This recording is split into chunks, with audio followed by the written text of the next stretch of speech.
Speaker.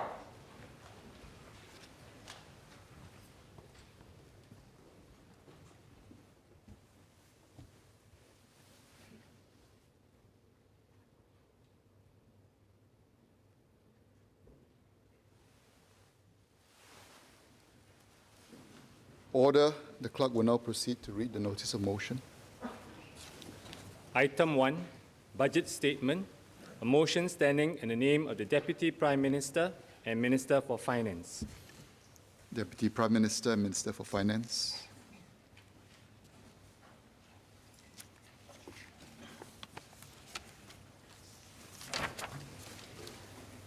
Mr. Speaker, sir, I beg to move that Parliament approves the financial policy of the government for the financial year 1st April 2021 to 31st March 2022.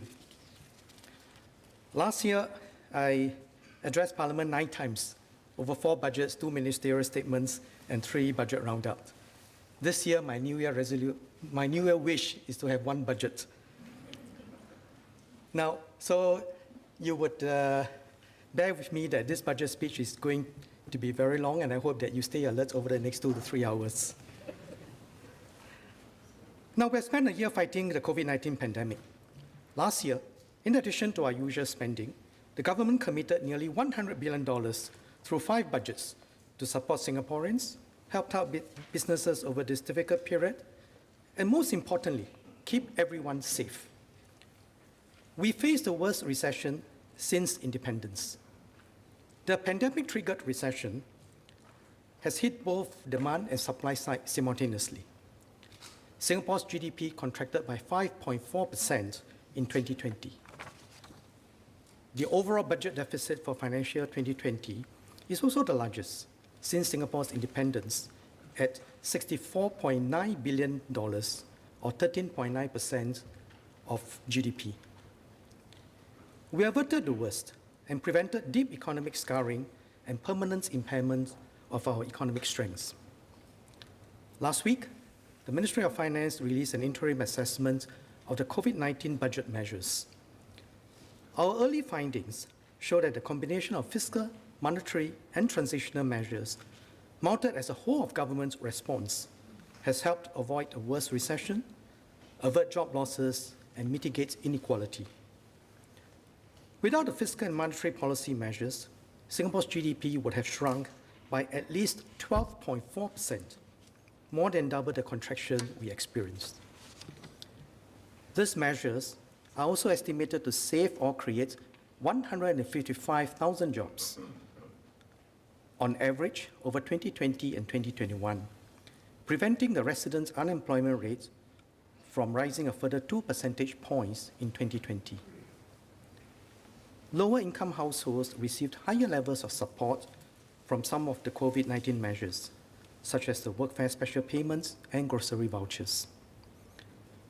While fiscal measures did most of the heavy lifting, the measures taken by the Monetary Authority of Singapore to maintain an accommodative monetary policy stance, ease cash flow constraints, and ensure liquidity in the banking system complemented the fiscal measures well. The Ministry of Law's COVID-19 Temporary Measures Act 2020 also offered temporary relief to individuals and businesses for rental and various other contractual obligations. On the public health front, community cases have remained low, and we've been on a path of gradual reopening since June last year.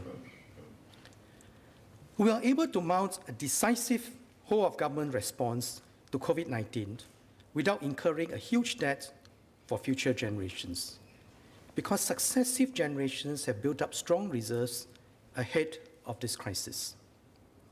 I thank the President for her support for the use of past reserves to fund our response to COVID-19 so far.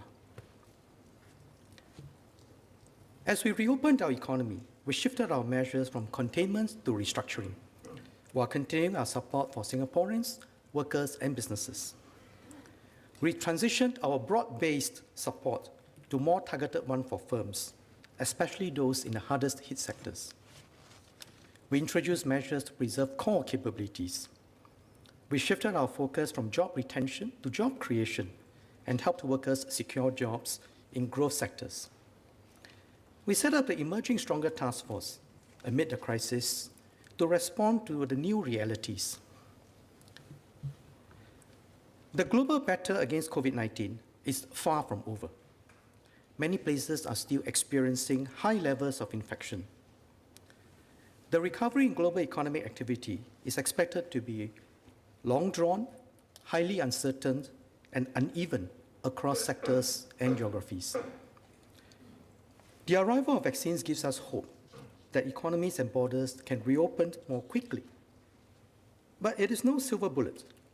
Vaccinating a large proportion of the population will take some time.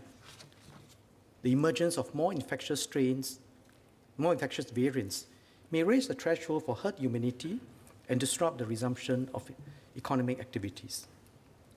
If a new strain that is resistant to existing vaccines emerges, a new round of vaccination will be needed, further delaying economic recovery. This uncertainty is accentuated by several structural trends and challenges, including some brought to the fore by the pandemic. I will mention two. First, the rising protectionism over supply chains, resources, data, and technology. This has been accelerated by a heightened sense of vulnerability and distrust during the crisis. Second, the unprecedented levels of public debt globally to finance the extraordinary fiscal response during the pandemic. This adds to concerns over long-term sustainability of debt and risks of inflation over time. The trajectory of the pandemic will determine the immediate trajectory of the global economic recovery. As a small, open economy, Singapore's economic recovery is contingent on how the global situation plays out. Not everything is within our control. We need to adapt nimbly to the wide range of possible outcomes. Since our independence, Singapore has weathered crisis after crisis and emerged stronger. I'm confident that we, as Singaporeans, can once again summon our resolve to tackle the challenges and emerge stronger from this unprecedented crisis. Let us seek to build a stronger Singapore that is economically vibrant so that we can create good jobs for our people and opportunities for our businesses, that is socially cohesive with a strong social compact and community spirit. There is a welcoming home, green and sustainable for generations to come, that has the fiscal and social reserves to enable continued stability and progress. Budget 2021 deploys our fiscal resources and the energies of our people to realize our collective aspirations and build our future together. I will now elaborate on our plans with the details in the annexes.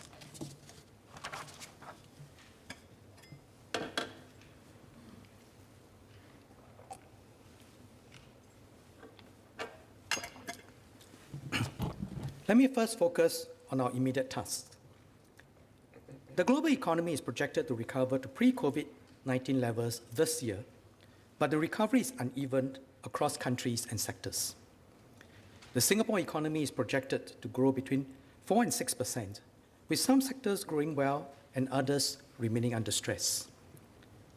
I will set aside $11 billion for a COVID-19 resilience package. This package will have three prongs. First, to address our immediate needs to safeguard public health and reopen safely. Second, to support workers and businesses where needed. Third, to target support for sectors that are still under stress. The first prong is to safeguard the health of Singaporeans. Vaccinating our people is key. We started our vaccination program last year.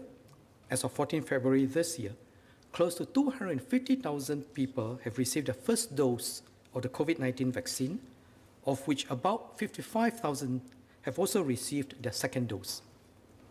I strongly encourage Singaporeans and residents who are medically eligible to take the vaccine when your turn comes. At the same time, we must continue to contain the spread of the virus by keeping up our precautionary measures and our multi-layered defense systems of contact tracing, testing, and safe distancing. Altogether, I'll be dedicating $4.8 billion of the COVID-19 resilience package towards public health and safe reopening measures. The second prong of our package is to continue support for workers and businesses where needed. COVID-19 continues to affect many of our workers and businesses.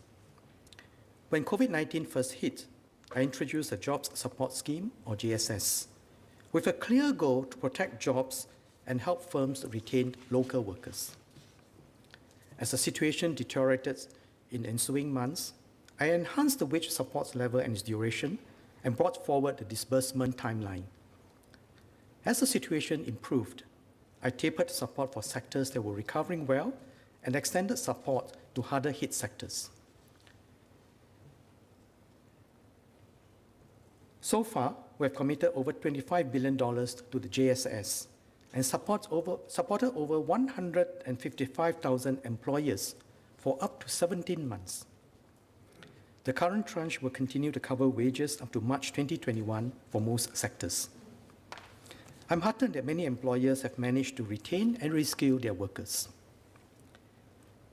Even as our economy recovers gradually and some sectors grow well, some other sectors remain stressed. I will tailor support to maintain resilience and support growing areas. First, I'll continue to provide JSS targeted towards sectors that continue to be hard hit.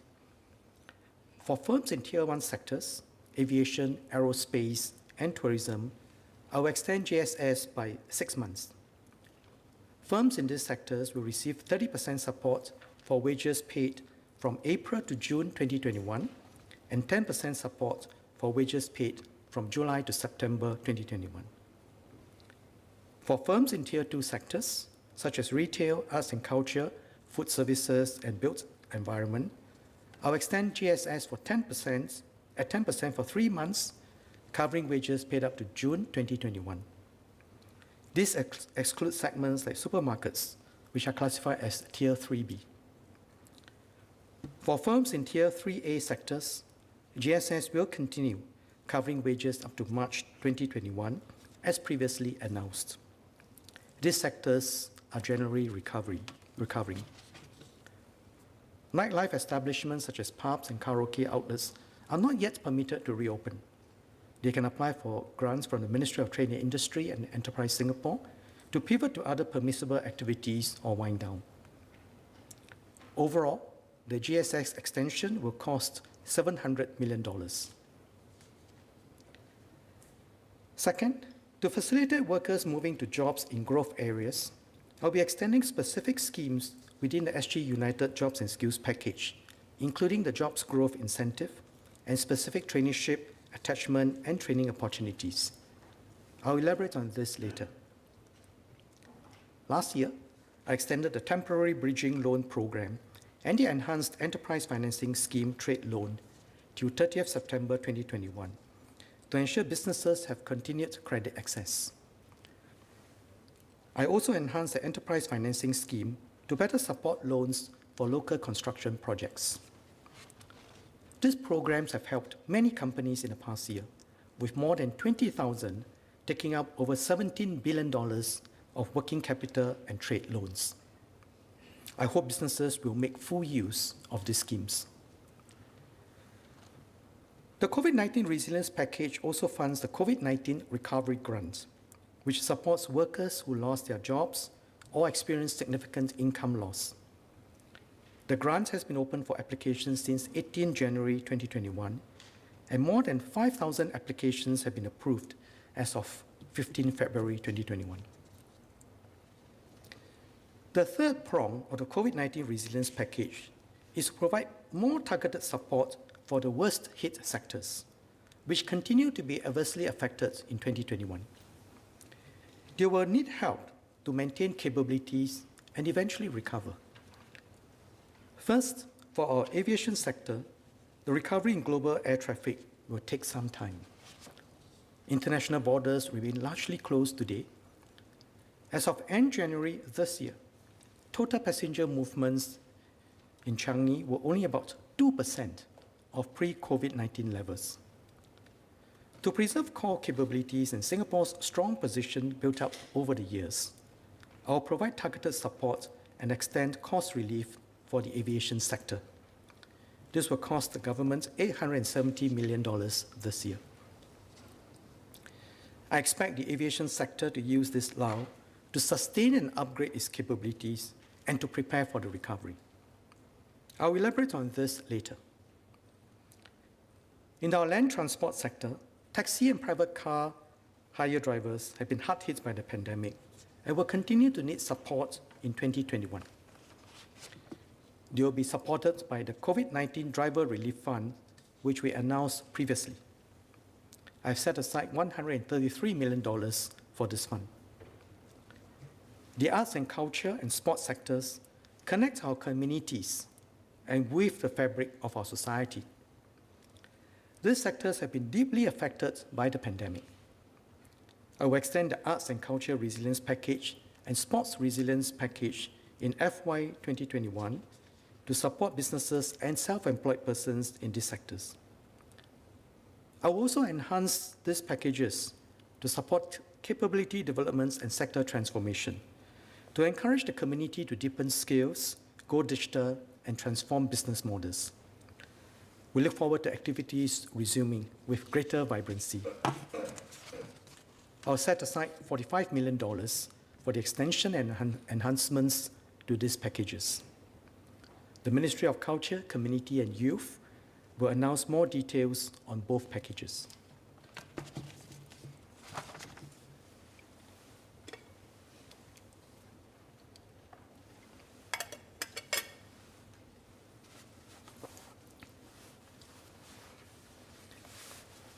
I've covered the COVID-19 resilience package, which addresses our immediate needs to safeguard public health, provide support for workers and businesses, and give more help to worst-hit sectors. The past year's budgets and the COVID-19 resilience package are about preservation and adaptation to safeguard lives, jobs, supply chains, and core economic capabilities.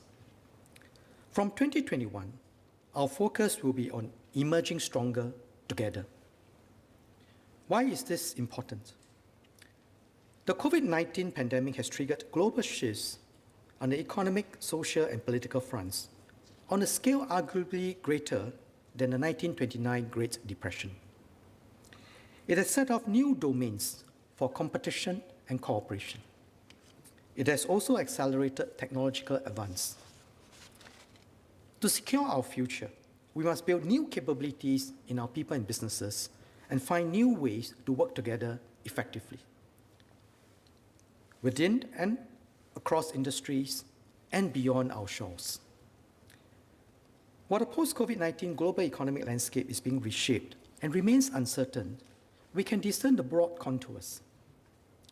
What are some of the key changes that can affect Singapore? First, the speed of technological advances and reconfiguration of global supply chains will reshape competitive advantages. During the 2003 SARS outbreak, by the time vaccines were ready for clinical trials, the virus was already largely contained through public health measures. But the COVID-19 pandemic has been different. Governments, scientists, and industry mobilized to work together at unprecedented speed. COVID-19 vaccines were developed in less than a year, and tests were implemented within weeks to months in the US, China, Europe, and Russia. This collaboration across industries and nations has been a positive side of the pandemic. But COVID-19 has also accentuated a US-China-centric technology race into a global race for technological superiority and heightened concerns over supply chain resilience. For Singapore, as global supply chains are reconfigured, we must plug ourselves into critical parts of the global networks. Businesses will need to transform and digitalize to plug into the flow of goods and capital. Second, COVID-19 has hit countries and communities unevenly and widened inequalities. The virus respects no borders.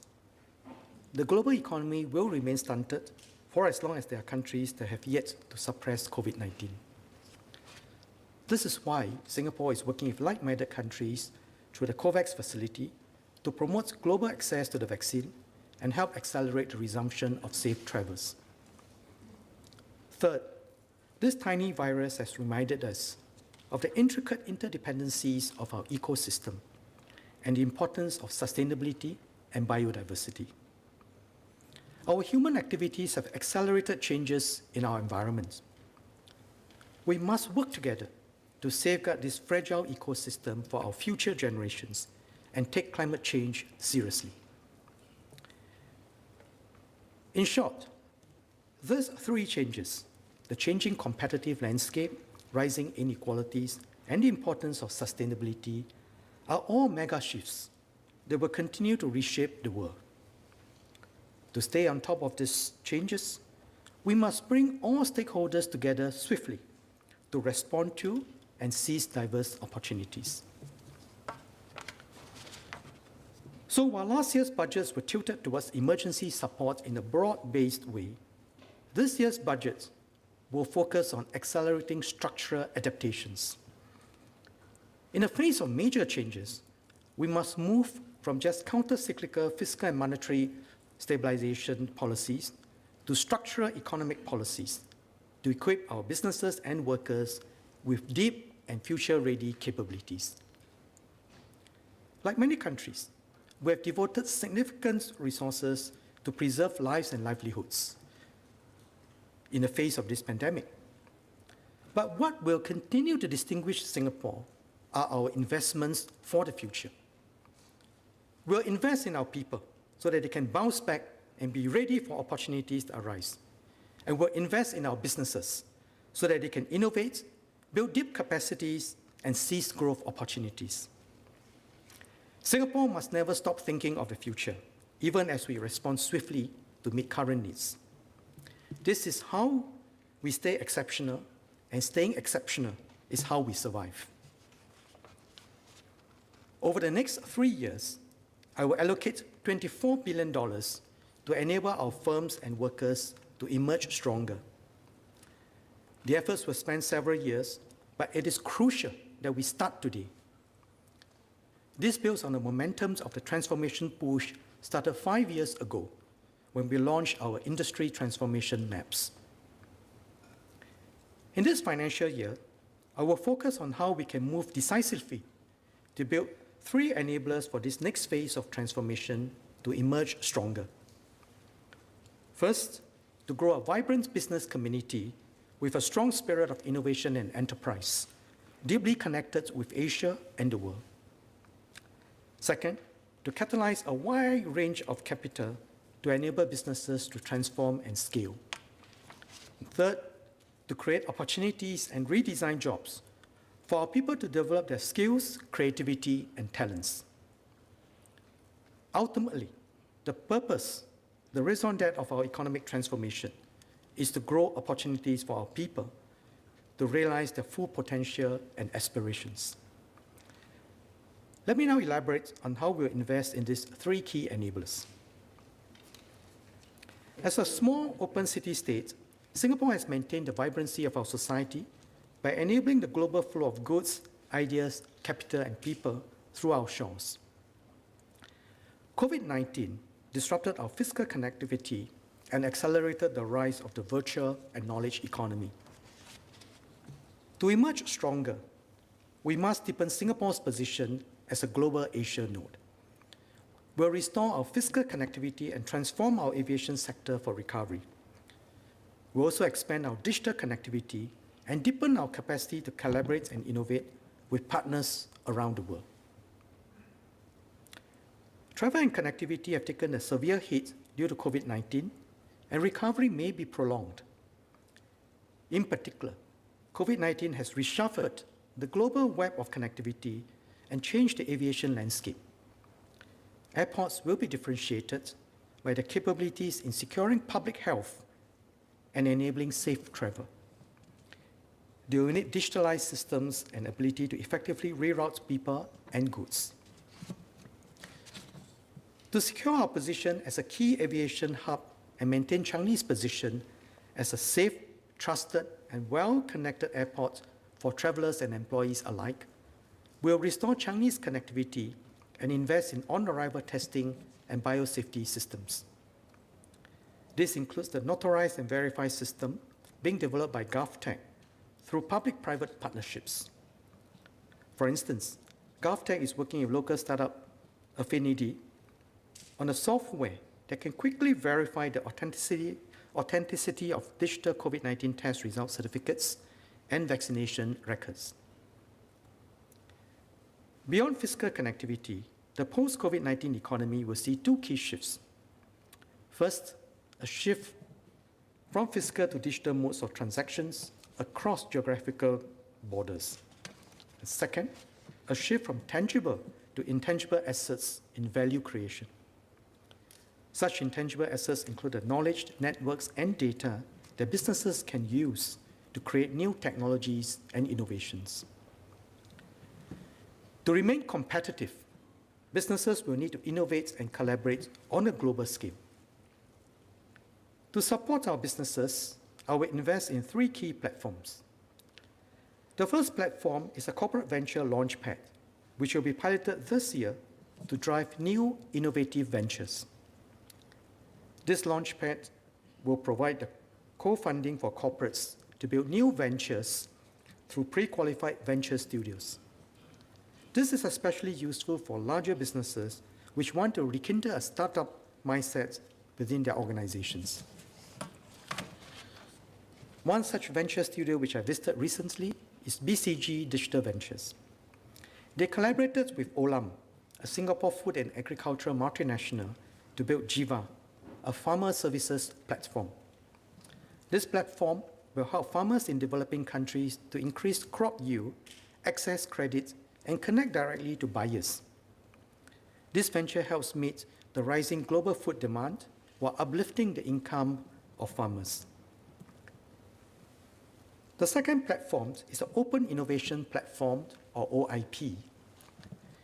The OIP facilitates the matching of problems faced by companies and public agencies with solution providers and co-funds prototyping and deployment. For example, through the platform, the Building and Construction Authority was matched with 3 solution providers, TraceSafe, TechBox, and Novotech, to develop solutions for safe reopening of work sites. The firms developed real-time systems that helped construction site owners conduct contact tracing and health monitoring of their workers.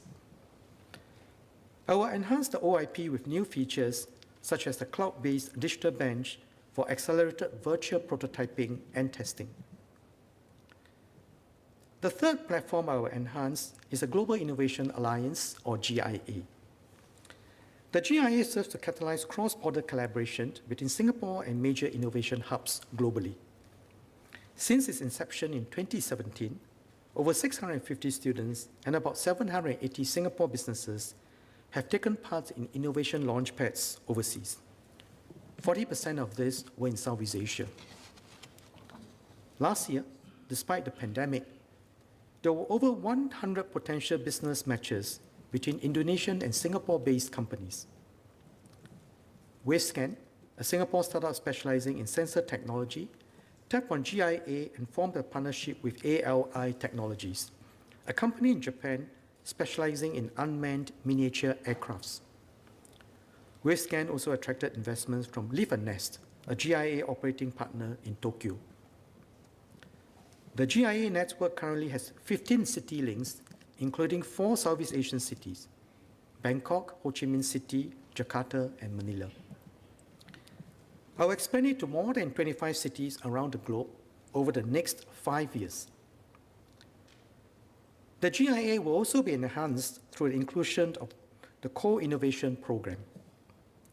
The program will support up to 70% of qualifying costs for cross-border innovation and partnership projects. In 2019, 31 Singapore companies were supported for projects with enterprises from 11 partner countries. One of them, Synergies, is a local deep tech startup with expertise in contactless tracing.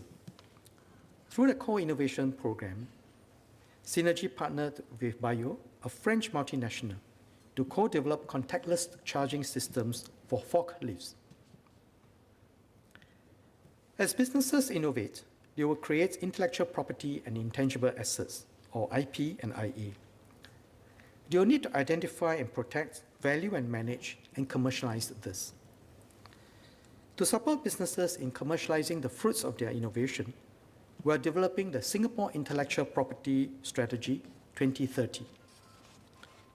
This will include equipping businesses with tools to value their IP and IA, and training skilled professionals in these fields.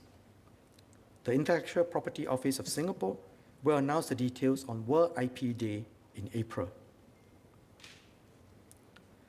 Strong connectivity enables our businesses to plug into global and regional supply chains and industry clusters, and deepen our innovation partnerships. We are stepping this up with ASEAN nations. The ASEAN nations had a GDP of US $3.2 trillion collectively in 2019, making it the world's 5th largest economy. The ASEAN region also became China's largest trading partner in 2020. There is significant growth potential in this region with favorable demographics for the next 2 decades. Last December, ESG, IMDA, and EDB launched the inaugural Southeast Asian Open Innovation Challenge, which saw participation from Indonesian, Malaysian, Thai, and Vietnamese corporates. To add on to these efforts, the Singapore Business Federation will be officially opening 2 new overseas offices soon, one in Jakarta and one in Ho Chi Minh City. We have also launched cross-border projects through ASEAN platforms. One such project is a YCH Vinfop Inland Container Depot Logistics Center that was launched last November. This is a joint landmark superport project between Singapore-based YCH Group and TNT Group, a Vietnamese conglomerate. To promote the integration of ASEAN markets, we are pursuing common frameworks in emerging areas. For instance, ASEAN nations have developed the ASEAN Payment Policy Framework to encourage retail payments linkages between ASEAN countries. We'll continue to work closely with our ASEAN members to enhance digital connectivity and cybersecurity, and to get ready for the 4th industrial revolution, building on initiatives such as the ASEAN Smart Cities Network. We'll also continue to enhance our infrastructure investments in the region. The Kendal Industrial Park was a joint investment between Singapore Sembcorp and Indonesia's PT Jababeka to build up activities in food processing, building materials, and medical equipment manufacturing, amongst others. In my statement in October last year, I also announced our intent to enhance cooperation with our most immediate neighbors through Iskandar Malaysia in Johor and the islands of Batam, Bintang, and Karimun in the Riau Islands. One of the goals is to build up a cluster of industries around the electronics, medtech, food manufacturing, and processing sectors, as they see rising demand in ASEAN nations. The recently launched Southeast Asian Manufacturing Alliance will support these efforts. It serves to promote a network of industrial parks to manufacturers interested to invest in both Singapore and the region, and connect local firms with these manufacturers. On the digital front, we are working with our Indonesian partners to build a Nongsa Digital Park to facilitate collaboration between Singapore companies and tech talents in Indonesia. As Singapore, Malaysia, and Indonesia grow together, benefits will also be reaped by the wider Southeast Asian region. To summarize, the first enabler is to grow a vibrant business community with a strong spirit of innovation and enterprise, deeply connected with the ASEAN region, Asia, and the world.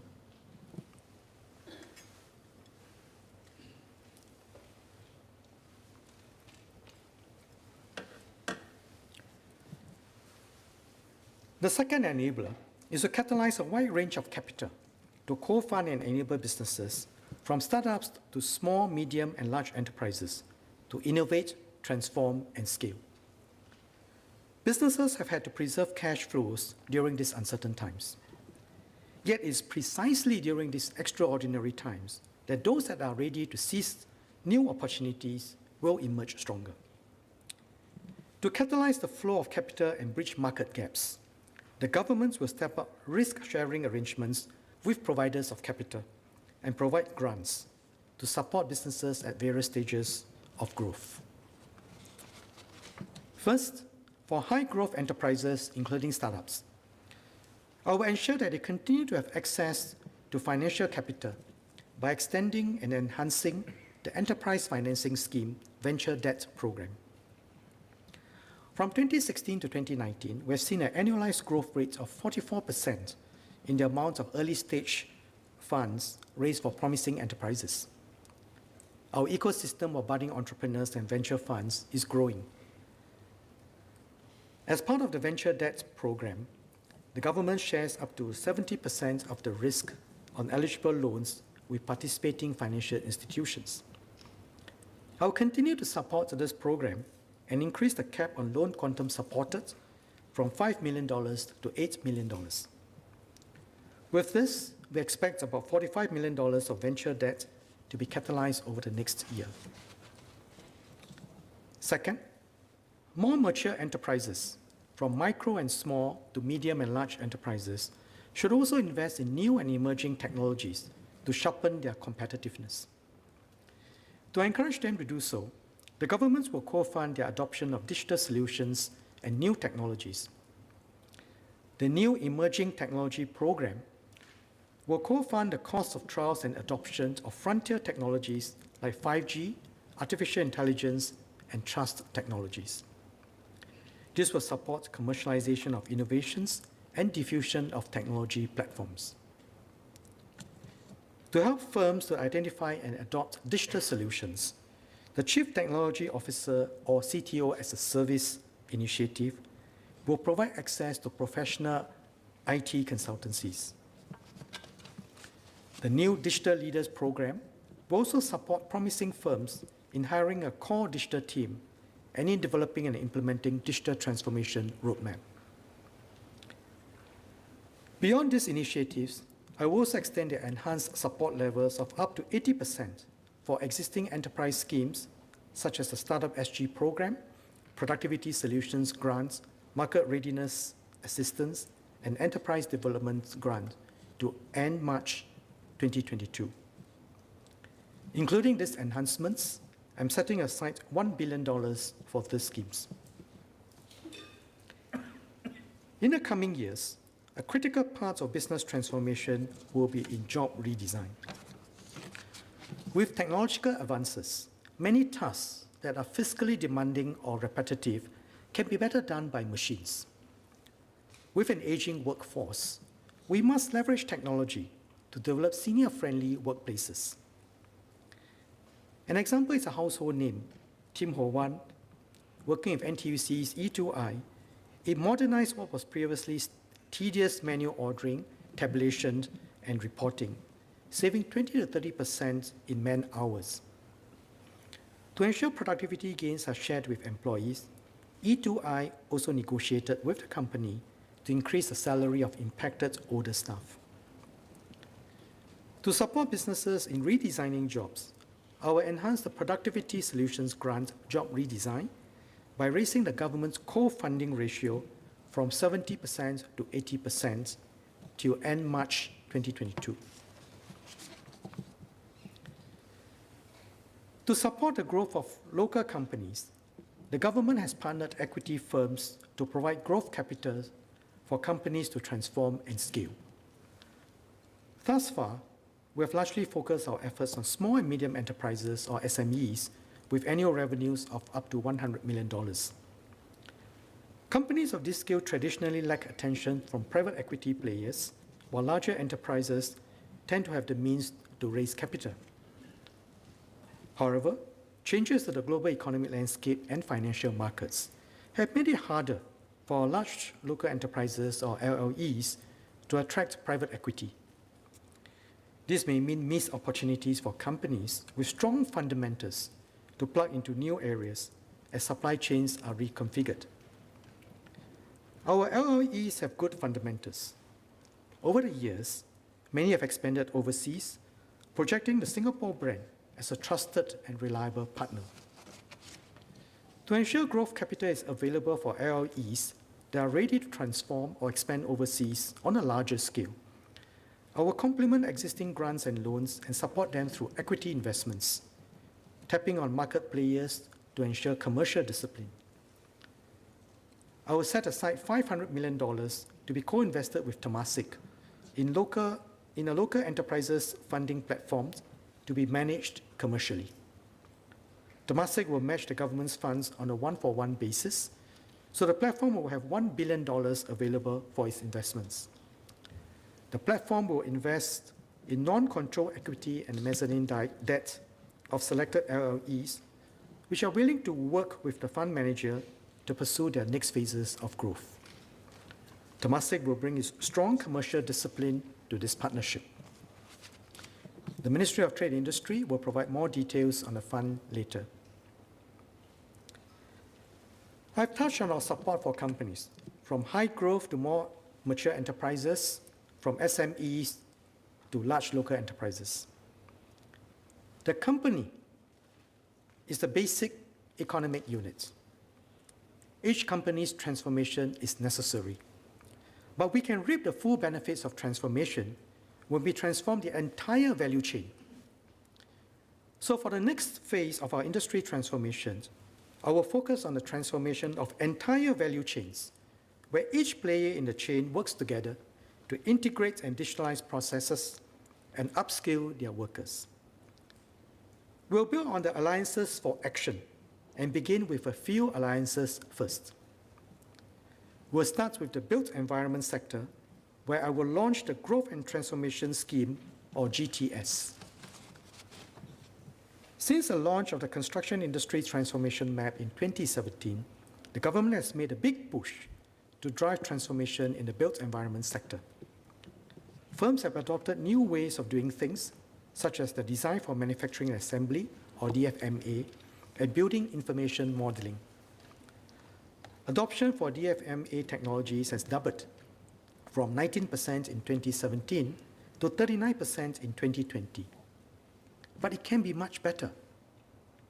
This sector has just experienced an existential threat last year and is recovering.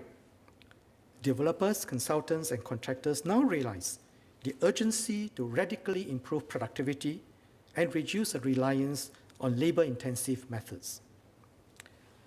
The GTS for the built environment sector will require developers to work closely with their consultants, contractors, and suppliers to level up as an ecosystem of value chain. Working together to transform and innovate, the alliance members can achieve more than what each alone can do. So while we continue to support the sector's recovery, we'll tilt our support to enable it to transform decisively. Our resolve in achieving transformation of the industry, and in fact of all industry, is clear and unwavering. The Minister for National Development will elaborate on this at the COS. I've touched on the first two enablers in our next phase of transformation: to grow a vibrant and connected business sector with a strong spirit of enterprise, and to catalyze a suite of capital tools. Let me now focus on the third enabler: to develop the skills, talents, and creativity of our people. Enabling our people to have access to good jobs and good opportunities is the purpose for developing a strong economy. A vibrant economy creates the jobs and opportunities for our people to be at their best. The employment landscape is undergoing fundamental changes, and COVID-19 will accelerate these changes. A digital, innovation-driven economy means that businesses will need highly skilled workers and deep talent. Our people will need to have both broader and deeper skills and creativity. The workplace is changing. COVID-19 has forced us to work from home and adopt new ways of collaborating with others. A Mercer survey last year showed that over 90% of employers globally saw similar or higher productivity despite employees working remotely. Over 80% of firms intend to implement more flexible working policies. These are global trends that our people will have to adapt to. Working from home is just a short step from working from anywhere. Yes, anywhere in the world, as long as you have a computer and an internet connection. Singaporeans may find more opportunities as the best firms source globally, but will also face stiffer competition from talents who may not even step foot in Singapore. But Singaporeans should not be fearful. There are many strengths in Singapore that will enable us to create good jobs here. But to access this, we have to learn and adapt. I met Mr. Edmund Tang last September when he was at the E2I Trade and Connectivity Career Fair looking for a job. He has been working on autonomous vehicles, but decided to explore if his skills could be better deployed. An E2I career coach matched him with a job opening. Today, he's a senior business development manager in the Advanced Remanufacturing and Technology Center, an A-star research institute. In his new role, he's able to build on his experience to develop new skills in a new area and role. The SG United Jobs and Skills Package is a key pillar in our industry transformation to enable Singaporeans to learn and thrive as our jobs and workplace change and as businesses transform. It was first launched last year to tackle the anticipated labour market fallout from COVID-19. As of end last year, we have placed nearly 76,000 individuals into jobs, traineeships, attachments, and skills training. Under the Jobs Growth Incentive, or JGI, an estimated 110,000 local job seekers were collectively hired within 2 months from the implementation of the scheme. Looking ahead, as companies and industry transform and new growth areas emerge, our people will need to have the skills and agility to grow, to move. To emerge stronger, our people will need new knowledge and skills. To enable our people to take on these new jobs, I will allocate an additional $5.4 billion to a second tranche of the Jobs and Skills Package, on top of the $3 billion allocated last year. Of this, $5.2 billion will be allocated to JGI to extend the hiring window by 7 months up to end September 2021. Companies hiring eligible locals will be given up to 12 months of wage support from the month of hire. However, those hiring mature workers, persons with disabilities, and ex-offenders will be given up to 18 months of enhanced wage support. For workers who require additional support before landing a job, we also extend the support for the SG United Skills, SG United Traineeships, and the SG United Mid-Career Pathways program. Through the next phase of the SG United Jobs and Skills Package, we have set aside the budget to support the hiring of 200,000 locals this year through the JGI and provide up to 35,000 traineeships and training opportunities to continue to support job seekers in upskilling and accessing employment opportunities.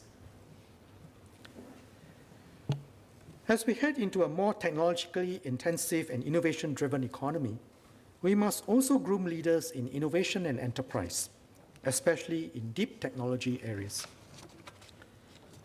The NRF will be supporting about 500 fellowships under the new Innovation and Enterprise Fellowship Program, or IFP, over the next 5 years to meet needs in areas such as cybersecurity, artificial intelligence, and health tech. It will work with a range of partners, including accelerators, venture capital firms, and deep tech startups. The first partner, SG Innovates, recently launched PowerX Robotics, the first program under IFP to develop local talents for the fast-growing robotics and automation sector. Trainees undergo a 9-month program to learn and apply robotics-related skills on real-world projects and are thereafter placed with their respective host companies to drive innovation. The inaugural program has 10 trainees in 6 host companies. One of the trainees, Mr. Cheng Yi Chiao, previously worked in various MNCs and startups overseas. He returned to Singapore and was emplaced in the agri-tech startup Polybee. Working together with Polybee's team, Mr. Cheng has learned in a very short time how automation of pollination with micro-drones work. These efforts are in line with the enhancement of food security in Singapore with deep tech. The host companies have welcomed this initiative to build up tech talent in Singapore. Next, I will touch on the healthcare sector. Our healthcare workers have, over the years, been working hard to provide us with the highest quality of care. Since COVID-19 hit, their exemplary commitment has shone through. Once again, let me express our deepest appreciation to all healthcare workers for your dedication in fighting the pandemic. Beyond the pandemic, the healthcare sector is set to grow as our people age. This sector provides many good skilled jobs that are noble, meaningful, and make a difference to Singaporeans. We'll enhance the salary of our nurses and other healthcare workers, such as support care staff. This will apply to workers across public healthcare institutions and publicly funded community hospitals and long-term care service providers. The Minister for Health will announce the details at the COS. I will now turn to manpower issues. Some Singaporeans are concerned about our reliance on and competition from foreign manpower. At the same time, many businesses and trade associations have said that it's difficult to hire locals and asked for us not to tighten foreign worker quotas further to remain globally competitive. The way forward is neither to have few or no foreign workers, nor to have a big inflow. We have to accept what little island can accommodate. To strike a balance, we must focus on enhancing the complementarity of local and foreign manpower and step up on industry transformation. In line with this, I will support the employment of Singaporeans while we deepen their capabilities and promote capability transfer, while moderating our reliance on foreign labor where we must. I will provide further help to support wage increments for companies to retain or draw in locals by extending the wage credit scheme for a year at a co-funding level of 15%. I urge employers to make use of this and other schemes, to redesign jobs and upskill their local staff. For sectors, especially those in new growth areas where we may be short of skills, we welcome expatriates with the right expertise to complement Singaporeans and help us build capabilities. This will allow us to add vibrancy to our local markets, better serve international and regional markets, and enhance Singapore's attractiveness to global investors. The Capability Transfer Program, or CTP, is one of many programs that support such local foreign skills transfer, or foreign local skills transfer. As of end 2020, more than 140 companies and over 970 locals have benefited or are expected to benefit from 40 projects. I will extend the CTP up to end September 2024. One Singaporean who has benefited from the CTP is Mr. Muhammad Zaini bin Selamat. He's a technical officer at SP Services who learned skills from foreign experts in network support for the rollout of electricity advanced meters. He's now performing higher value work such as fault isolation and data analysis and supervising junior colleagues. To complement our local workforce, we have the S-Pass for companies to hire workers with a technical expertise. I had indicated at the Unity budget in February 2020 that the manufacturing sub-pass sub-dependency ratio ceiling, or sub-DRC, will be cut when conditions allow. Manufacturing is a significant pillar of our economy. To achieve our vision of being a global advanced manufacturing hub, firms must make it a priority to develop a strong, highly skilled local core in their workforce. We cannot do without foreign workers, especially those with deep skills. But we should moderate further our reliance on them so as to focus on creating good jobs for locals. Therefore, we will reduce the sub-DRC for manufacturing in 2 steps, to 18% from 1st January 2022 and to 15% from 1st January 2023. This is in line with the tightening already underway in other sectors such as the services, construction, and marine shipyard and processed sectors. The move has been carefully calibrated so that firms have 1 year to adjust before changes are implemented. We'll continue to review our SPAS framework, including the qualifying salary and levies, to ensure we maintain complementarity between the local and foreign workforces.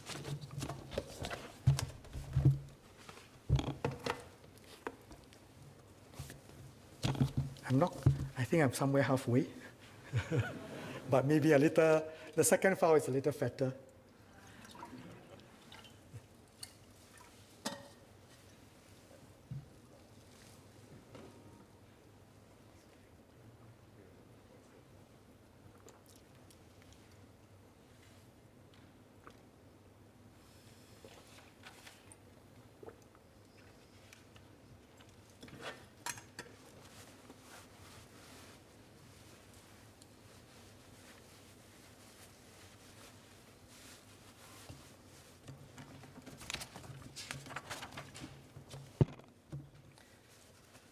I've touched on how we plan to emerge stronger as a workforce and as an economy.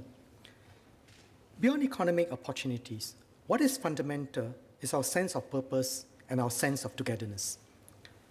Since our independence, we've been seeking to build a fair, just, and caring society. We've been building strong bonds as a people and deepening our social compact. In this pandemic, we've seen how Singaporeans united in adversity and supported one another. Social cohesion does not happen naturally. Even before COVID-19, many societies were facing sharp divisions due to widening inequalities, increasing diversity of interests and voices, and growing distrust.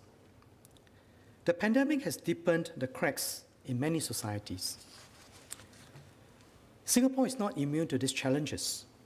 We must continue to strengthen our social fabric and reject forces of division and discord. Over the years, the government has been investing significantly in 3 key areas. We subsidize healthcare heavily to ensure that every Singaporean has access to affordable and quality healthcare.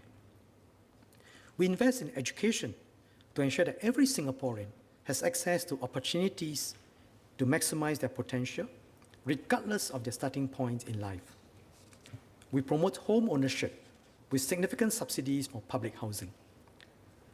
Home ownership enables Singaporeans to share in the nation's growth while ensuring a roof over their heads, even in times of uncertainty like this. Strengthening our social compact will always be a work in progress.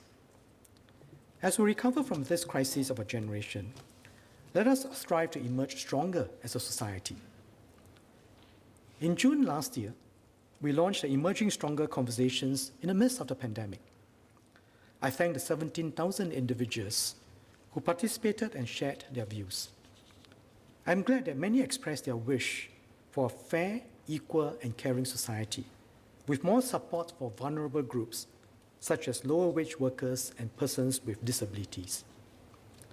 Last June, I also announced that we will form Singapore Together Alliances for Action, or AFAs. This will become a key approach in forging partnerships and cross-sector collaborations to pursue new growth areas and to tackle complex issues, including those that have come up through Emerging Stronger Conversations.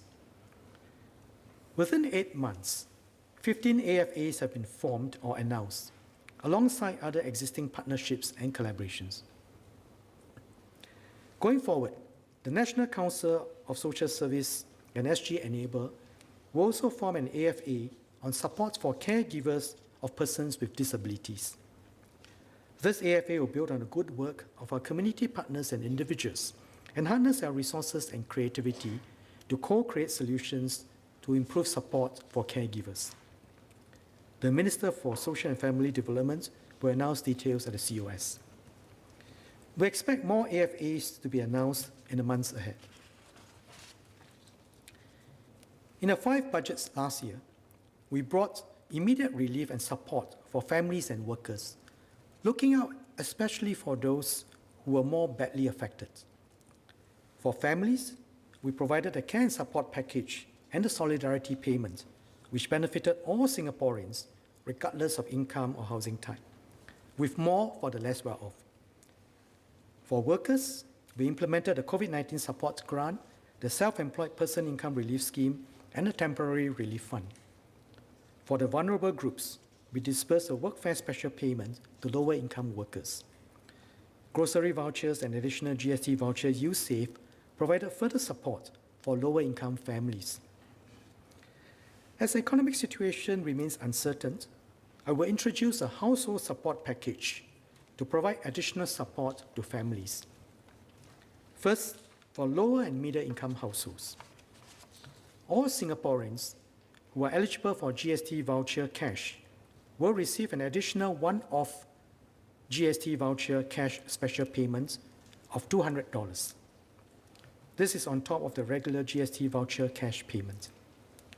I also provide a GST voucher use-safe special payment to eligible HDB households, amounting to an additional 50% use-safe rebate over 1 year. Each household will receive additional utilities rebates of between $120 and $200 this year. Second, I will also extend the service and conservancy charges rebates for all eligible HDB households for another year. Third, for families with Singaporean children below the age of 21, I'll provide an additional top-up of $200 per child through the Child Development Account, EduSave account, or post-secondary education accounts to further support parents as they invest in their children's future. This will be on top of the annual EduSave top-ups for children in primary and secondary schools. Singaporeans' sense of unity and discipline in observing the precautionary measures such as safe distancing and mask wearing has enabled our progress so far in combating the pandemic. The discipline and understanding of our local merchants and hawkers have also been important. However, they have been quite affected by the safety measures, especially during the circuit breaker. To thank all Singaporeans for their sense of solidarity and to continue to support our heartland businesses and hawkers, I'll partner the Community Development Councils, or CDCs, to give all Singaporean households $100 worth of CDC vouchers per household, to be used at participating heartland shops and hawker centres. I hope that this new tranche of vouchers can bring more businesses to our hawkers and heartland shops. To resource this, I'll provide an additional grant to the CDCs amounting to $150 million. More details will be announced by the CDCs later. Altogether, the household support package will cost about $900 million. This household support package provides some support to all families, with lower to middle income families receiving more. Our President, at the opening of Parliament, spoke about the strengthening of our social safety nets. To strengthen our social compact, we must work together to address the challenges faced by the more vulnerable members of our society. The governments will continue to allocate resources in our annual budgets for this. Beyond short-term relief, some Singaporeans have been more badly affected by the pandemic. I will highlight 3 groups that need more support. The first group are workers who are earning lower wages or facing more challenges with employment. The second group are lower-income families. The third group are our children with special needs. Let me first touch on the first group, workers who need more support, starting with our lower-wage workers. Today, we adopt a multi-pronged approach in supporting them. This includes the enhanced Workfare Income Supplement Scheme, Workfare Skills Support Scheme, the progressive wage models, and work care. In October last year, the tripartite work group on lower wage workers was formed to explore ways to uplift the wages and prospects of our lower wage workers. The government's aspiration is for every sector of the economy to have some form of progressive wages. The tripartite work group is making good progress.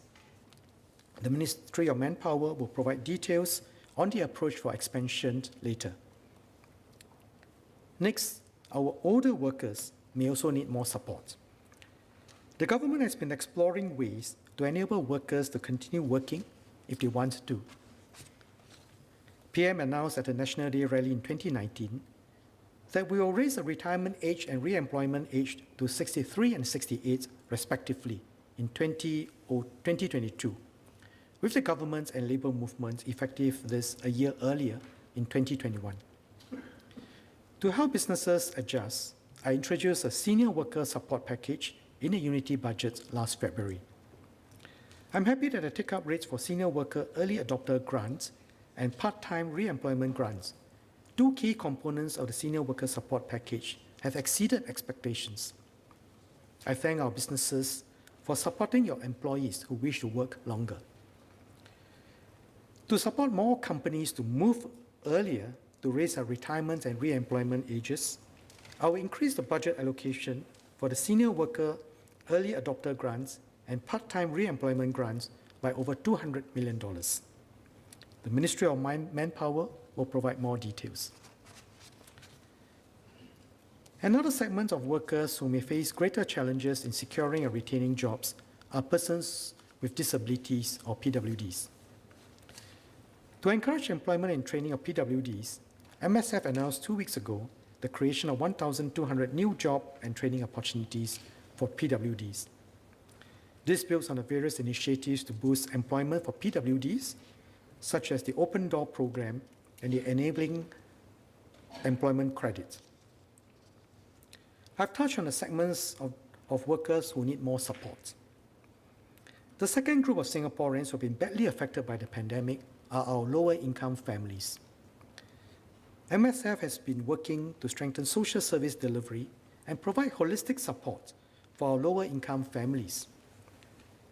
Community Link or ComLink is one such initiative. Introduced in 2019, ComLink has become one of MSF's key initiatives to help families with children who are staying in rental housing. ComLink seeks to provide holistic support to low-income families. By mobilizing community assets and galvanizing local volunteering efforts, ComLink provides families with the tools and support to do better.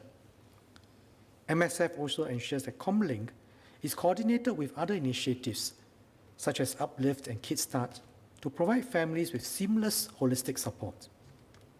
MSF has made good progress. Since implementation, MSF is supporting about 1,000 families. Madam Su Bi Kiao and her children are one of those who have benefited from ComLink. Through this initiative, Madam Su's family is able to benefit from a range of additional support, from grocery vouchers to back-to-school items, which help to offset living expenses, to enrichment programs for her children, such as the Kids Read program. To provide holistic support to more families, I will provide resources for MSF to expand ComLink significantly to a nationwide program to eventually cover 14,000 families with children over the next 2 years. The Minister for Social and Family Development will provide details at the COS. Besides vulnerable workers and low-income families, the third group we need to pay special attention to is our children with special needs. Over the years, we have enhanced our support for students with special needs within MOE schools and in government-funded special education schools. Children under 7 with developmental needs can benefit from a differentiated approach to help them learn better. Building on this, will look into piloting an inclusive support program. This pilot integrates the provision of early intervention and early childhood services for children who require up to medium levels of early intervention support. Many of these children are already attending preschools, and this program will allow them to be more meaningfully engaged alongside other children. We believe this will benefit all children and help them develop social skills and social inclusion. Ensuring equal opportunities for all and supporting the needy and vulnerable segments of our society are integral to strengthening our social compact. We'll continue to identify and target groups who may need further support, including emerging groups of workers in more vulnerable areas. For self-employed persons, we'll continue to study ways to enhance their job security and strengthen their retirement adequacy. The government is working with our unions and various agencies on these efforts, including outreach to more self-employed persons. The COVID-19 crisis has increased a sense of vulnerability among our workers. The government will continue to explore how we can better support our workers to meet the challenges arising from accelerated changes in the economic landscape. Next, let me talk about how we'll emerge stronger as a community. COVID-19 has affected our people in different ways, both tangible and intangible. While safe distancing measures, especially during our circuit breaker, have enabled us to keep the virus from spreading, they have also caused feelings of loneliness and isolation in some groups. Our community partners, charities, and social service agencies have stepped up their support well, and the government will continue to work closely with them. However, this sector is facing new challenges. Donations to certain platforms such as giving.sg and for specific causes like COVID-19 have risen. But donations to many charities in general and income streams for their recurrence programs have fallen.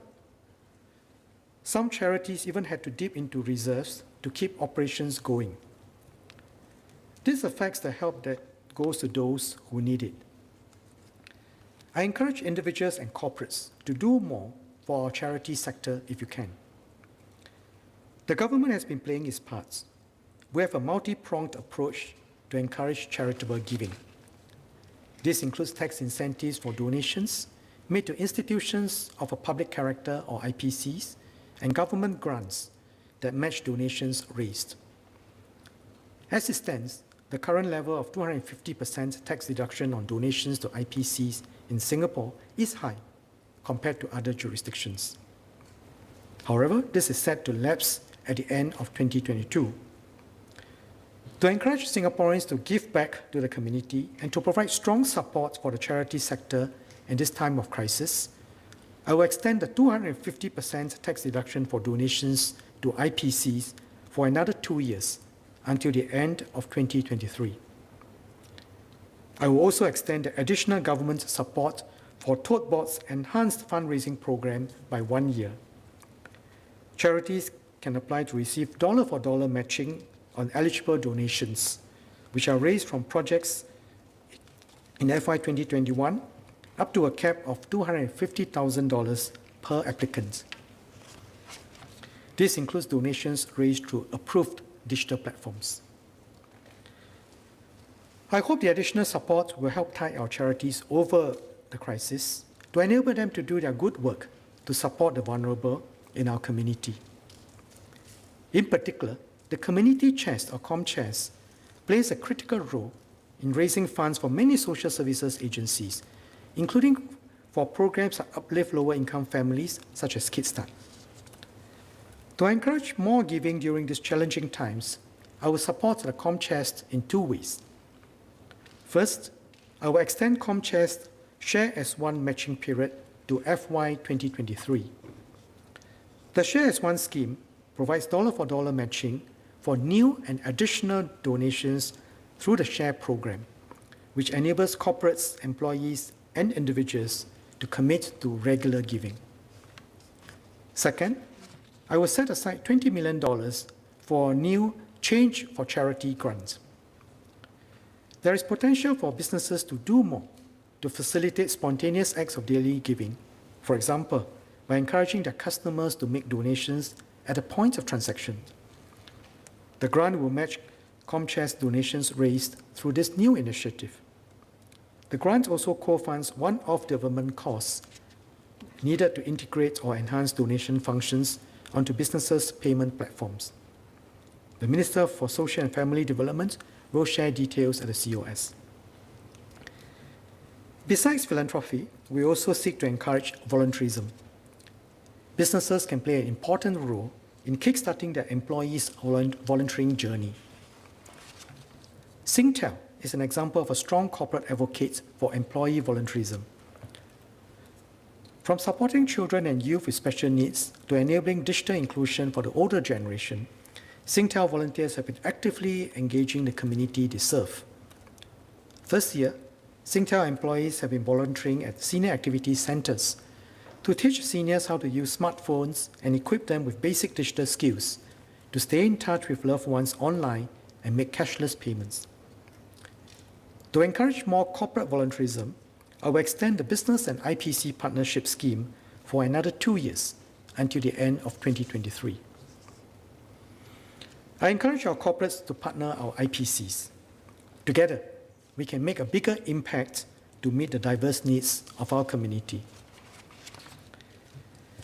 Despite the stresses that Singaporeans face in this period, we continue to hear many heartwarming stories of our people stepping up to make a difference.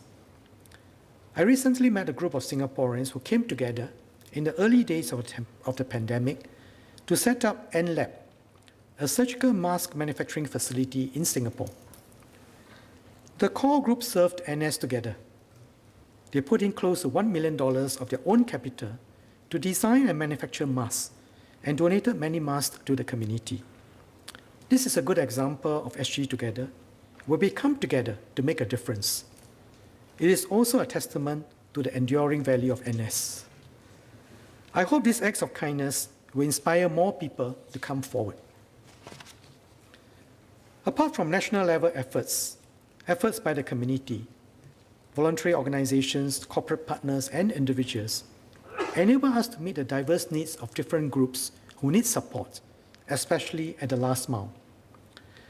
To provide greater support for bottom-up innovative initiatives which address the needs of the community, the government will provide $3 for every dollar raised for the CDC's Care and Innovation Fund. I will set aside $50 million for this matching grant. The CDCs will share more details later.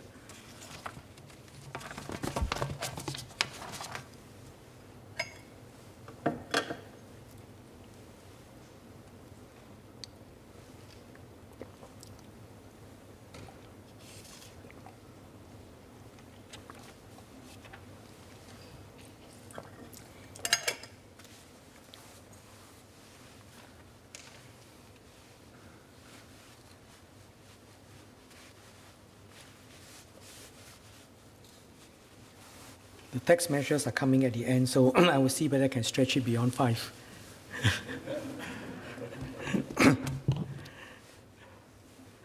I'll now turn to how we can embrace sustainability and build a sustainable home for generations to come. The COVID-19 pandemic reminds us that the pandemic can be an existential threat for humanity. Another existential threat is climate change. Unlike COVID-19, which was a sudden and sharp shock, climate change is a gradual and intensifying risk, year after year. It can result in extreme weather patterns which threaten the world's food and water supply, disrupt global supply chains, diminish biodiversity, and upset ecological systems. Tackling climate change needs a global solution. Countries, no matter how big or small, must play their part and cooperate with one another. We will continue to support international and regional efforts towards climate action and play an active role at the United Nations Framework Convention on Climate Change negotiations. Our emissions may be just a small fraction of the world's, but we must do our part. Sustainable development is a major priority for Singapore. This is not new to us. Our earlier generation of leaders laid the foundations of long-term planning and sustainable development. Mr. Lee Kuan Yew emphasized the building of a garden city in our early years, and transformed Singapore from a polluted backwater with mucky rivers in 1965 to one of the cleanest and greenest cities in the world today. And we have continued to devote resources towards our environment.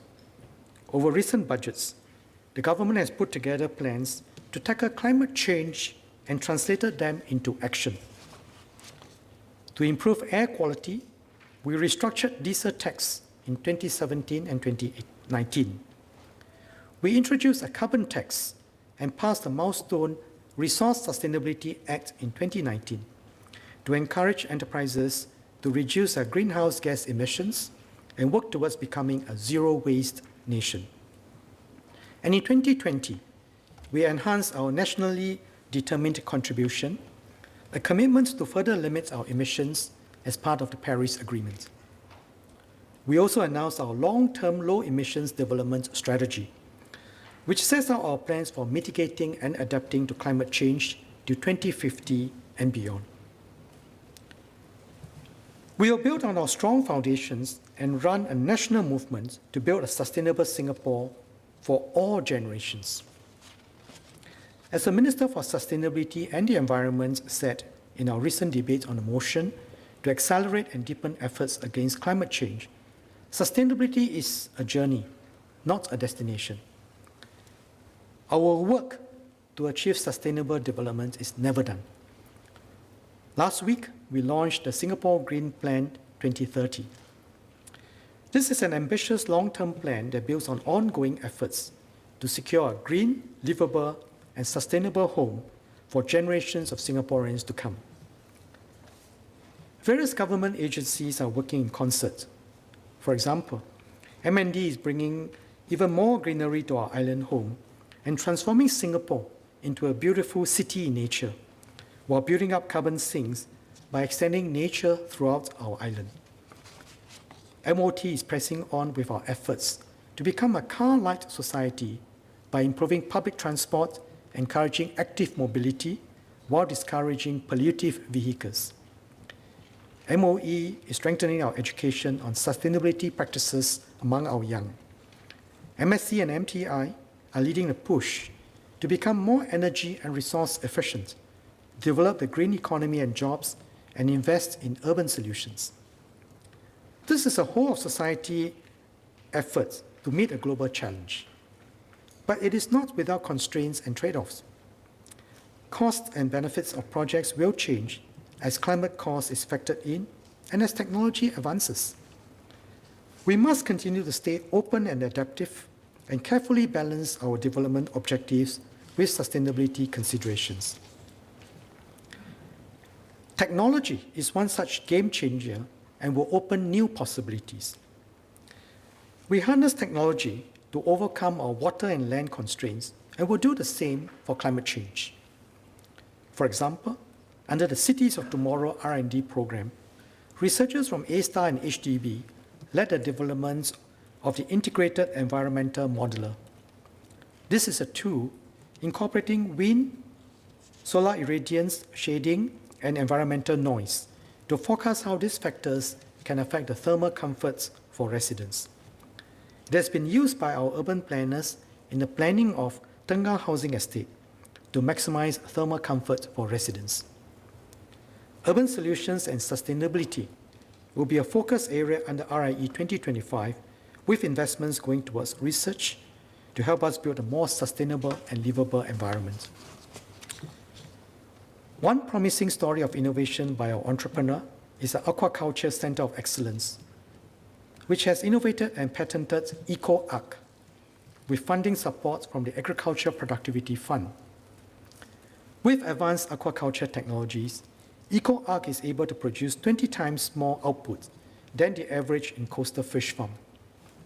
This improves our food resilience as part of the 30 by 30 goal.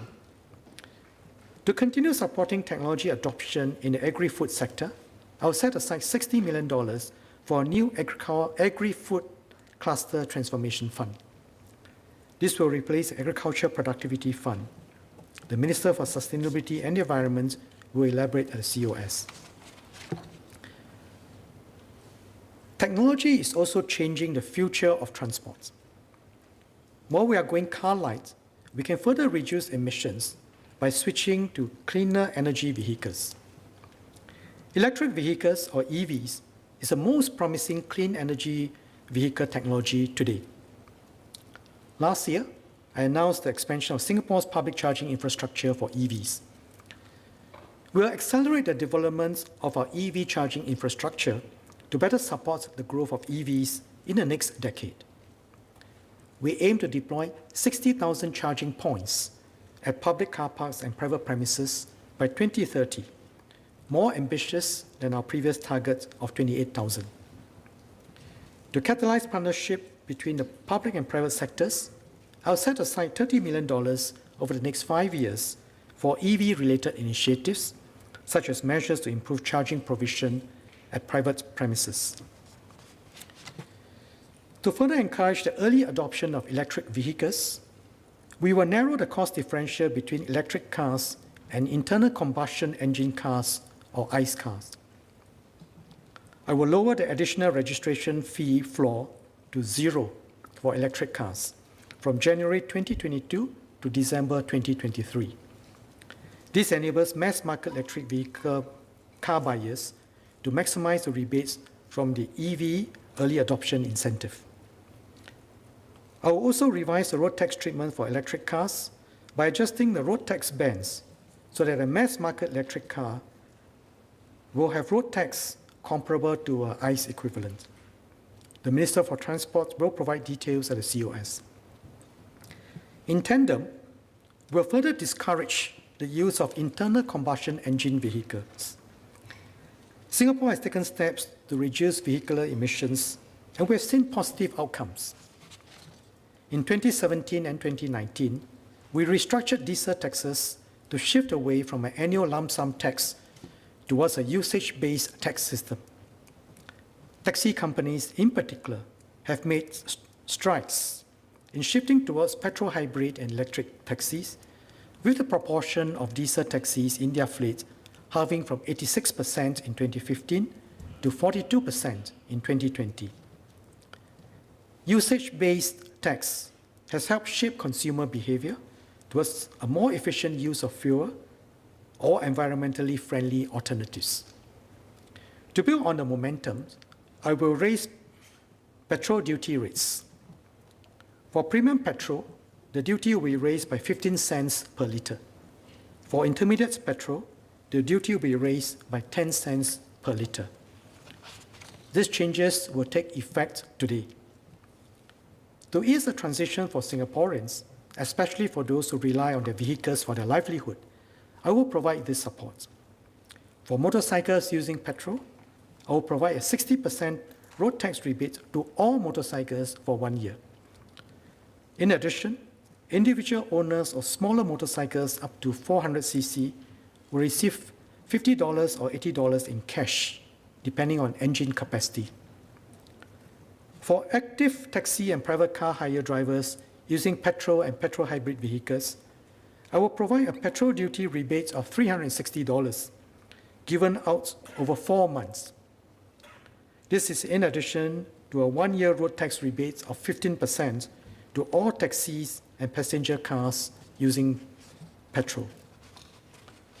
For goods vehicle and buses using petrol, I will provide a 1-year tax rebate of 100%. For cars using petrol, I will provide a 1-year road tax rebate of 15%. All road tax rebates will take effect from 1st August 2021.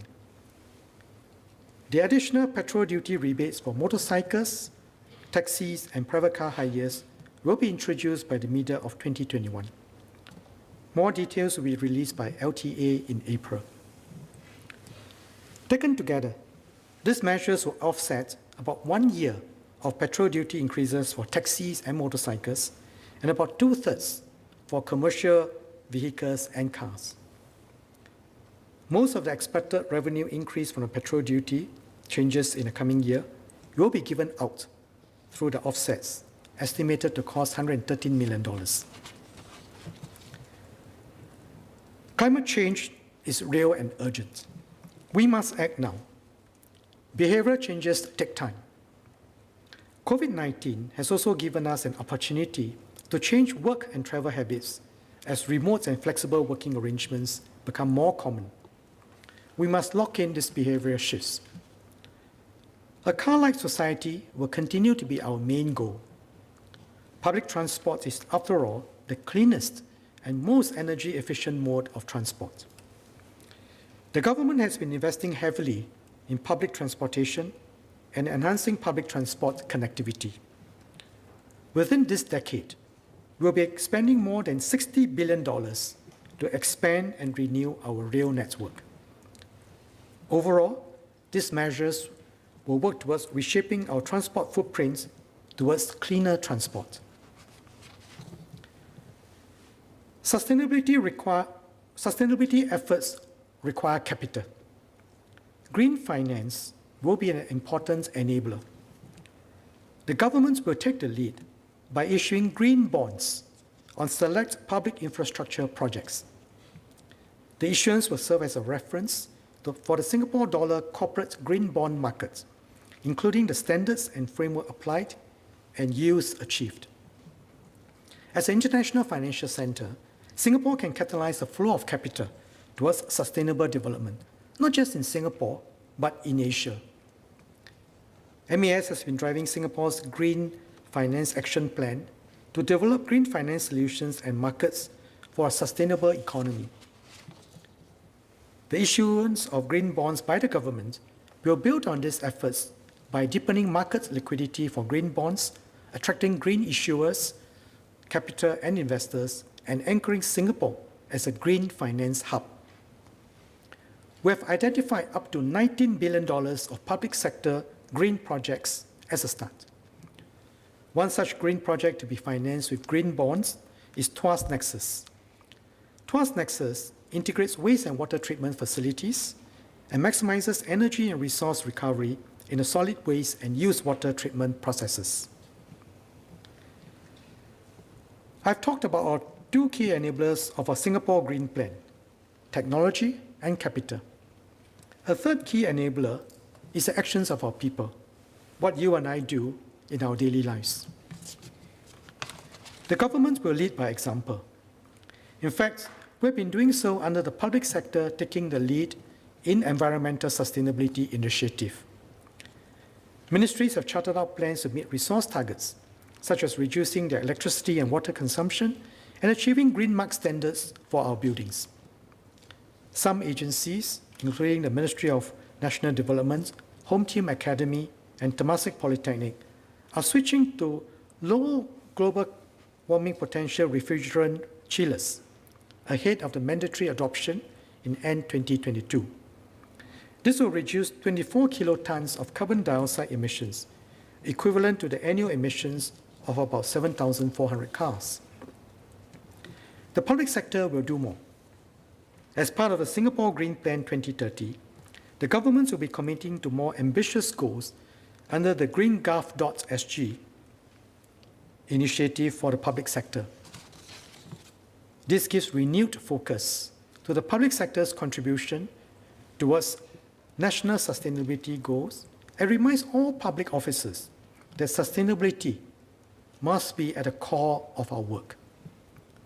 The Minister for Sustainability and the Environment will provide further details on the GreenGov initiatives at the COS.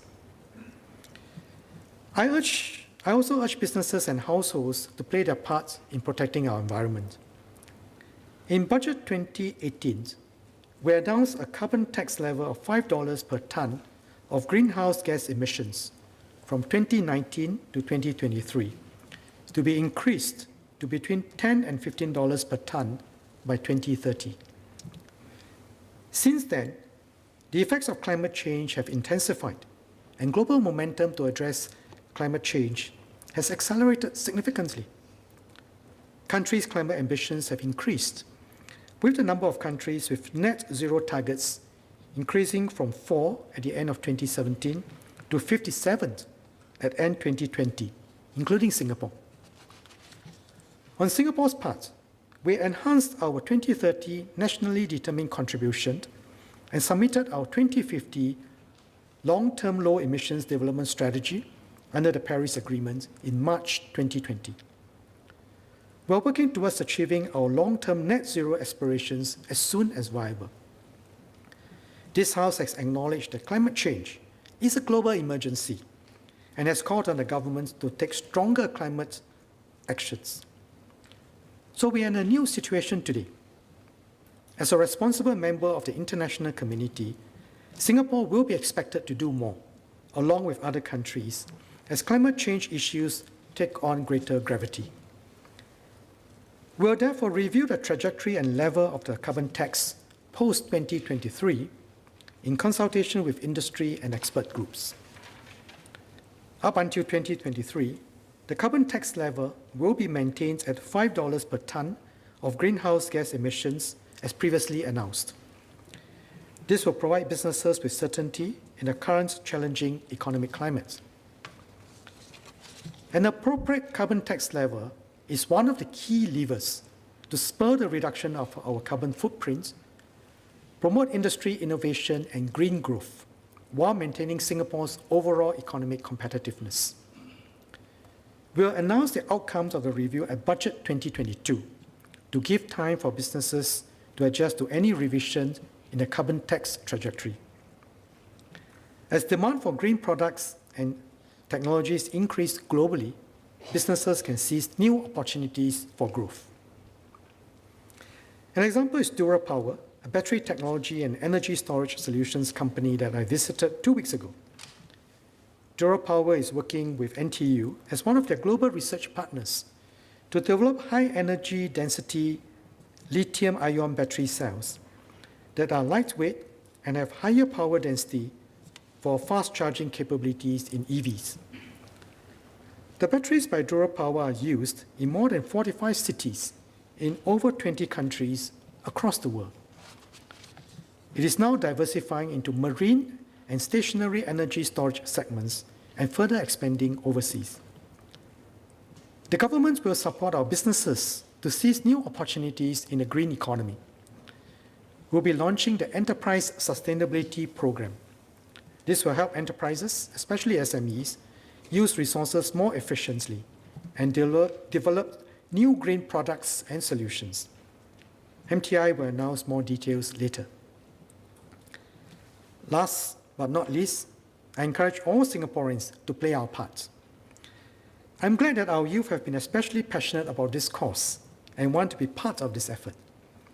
In the spirit of SG Together, the government will partner Singaporeans and support ground-up projects which aim to build a more sustainable future. We have received more than 200 proposals from individuals, grassroots, and businesses for the first SG Eco Funds grant calls. These proposals seek to address a wide range of environmental sustainability challenges. I welcome all Singaporeans with ideas for sustainable development to step forward and make the difference.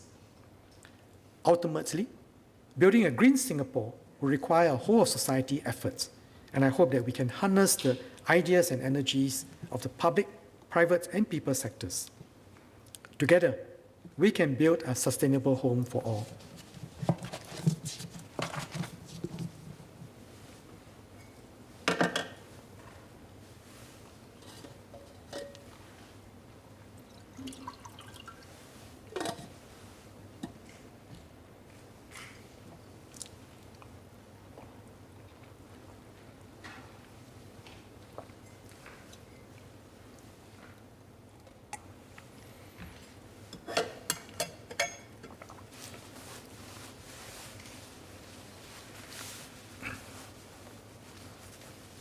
I've laid out the government's priorities in the coming years.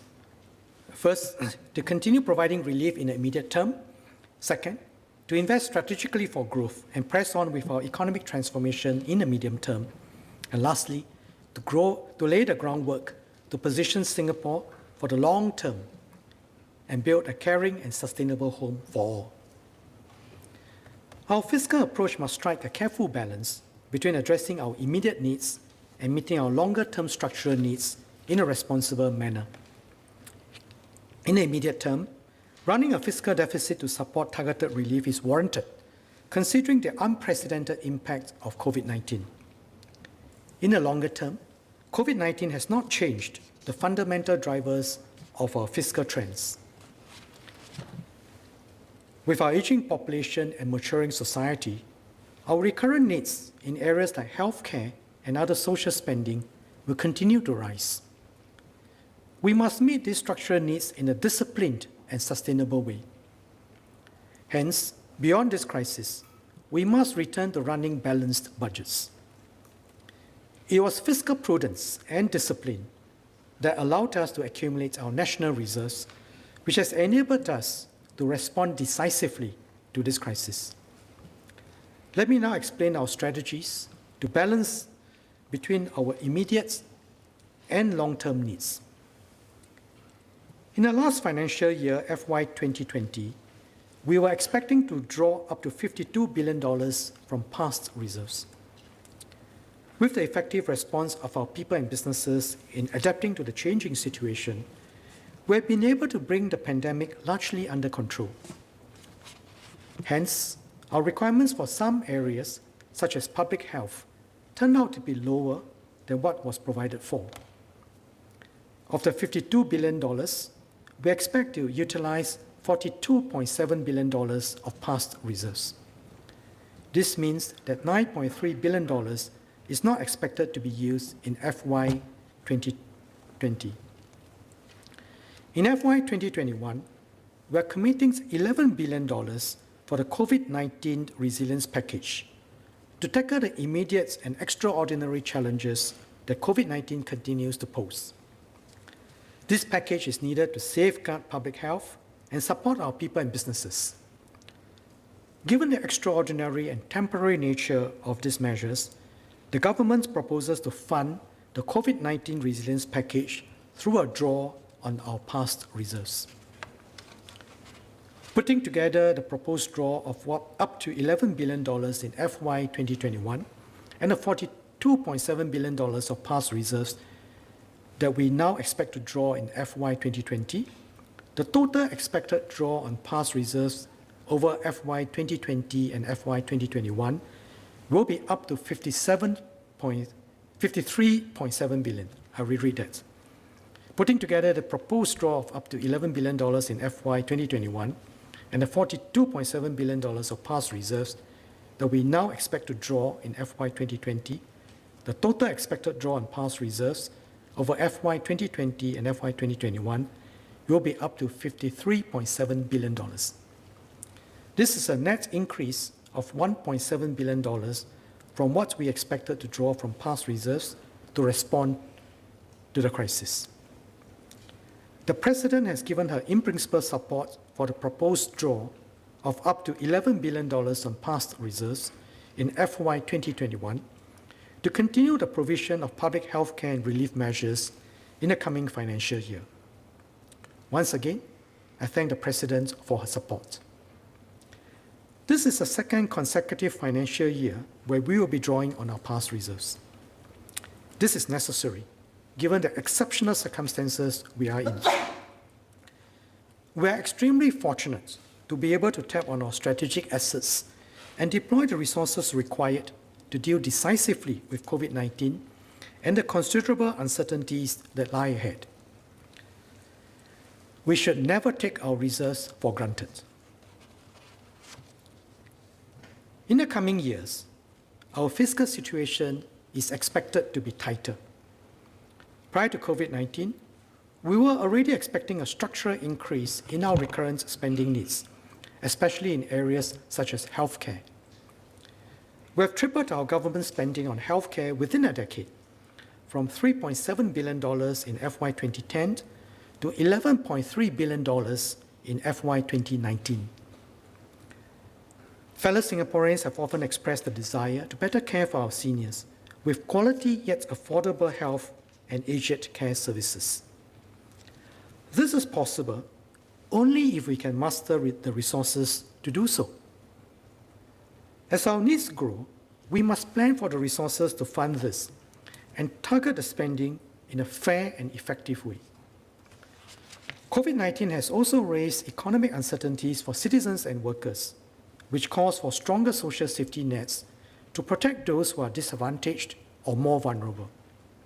This will mean higher recurrent spending going forward. We have maintained the principle that recurrent expenditure should be funded by recurrent revenue. This ensures that we spend in a responsible way, one that is fair for current and future generations. To finance our recurrent spending needs, I first announced in Budget 2018 that we will need to raise the GST rate sometime from 2021 to 2025. As announced in the Unity Budget in February 2020, in view of economic conditions then, the GST rate increase would not take effect in 2021. This remains our plan. However, we will not be able to put off the increase for too long. We have to make the move sometime during 2022 to 2025, and sooner rather than later, subject to the economic outlook. Without the GST rate increase, we will not be able to meet our rising recurrent needs, in particular healthcare spending. While we are fortunate to be able to tap on our reserves to respond to the COVID-19 crisis, it is not tenable for the government to run persistent budget deficits outside periods of crisis. No finance minister likes to talk about tax increases, certainly not when the pandemic is still raging around the world. But we do this because we plan for the long term and do not shy away from explaining to fellow citizens why we need to make tough but necessary decisions to ensure that we have enough to provide for our nation's future. Let me reiterate my commitment to all, that the government will ensure that our overall taxes and transfer system remains fair and progressive. GST on publicly subsidized education and healthcare will continue to be fully absorbed. And to help cushion the impact when the GST rate is raised, we have set aside $6 billion for an assurance package. This will effectively delay the effect of the GST rate increase for the majority of Singaporean households by at least 5 years.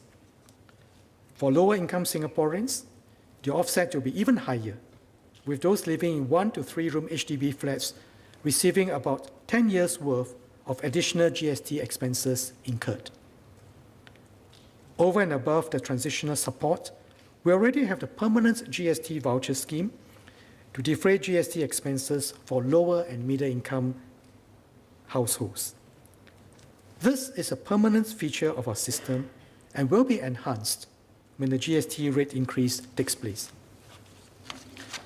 Through this scheme, we are able to provide targeted support for those who need help most. Based on past collections, foreigners residing in Singapore, tourists, and the top 20% of resident households are estimated to account for over 60% of the net GST borne by households and individuals. This is after taking into account the GST Voucher Scheme and the GST refunded under the Tourist Refund Scheme for goods bought locally for consumption abroad. If you consider our entire system of taxes and benefits, it is a progressive one.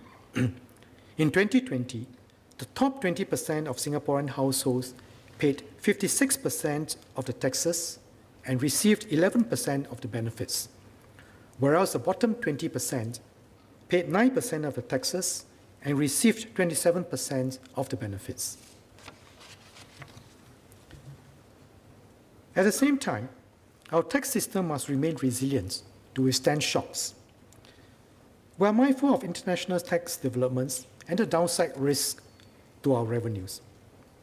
There are ongoing discussions to revise international tax rules under the Base Erosion and Profit Shifting, or BEPS 2.0 project.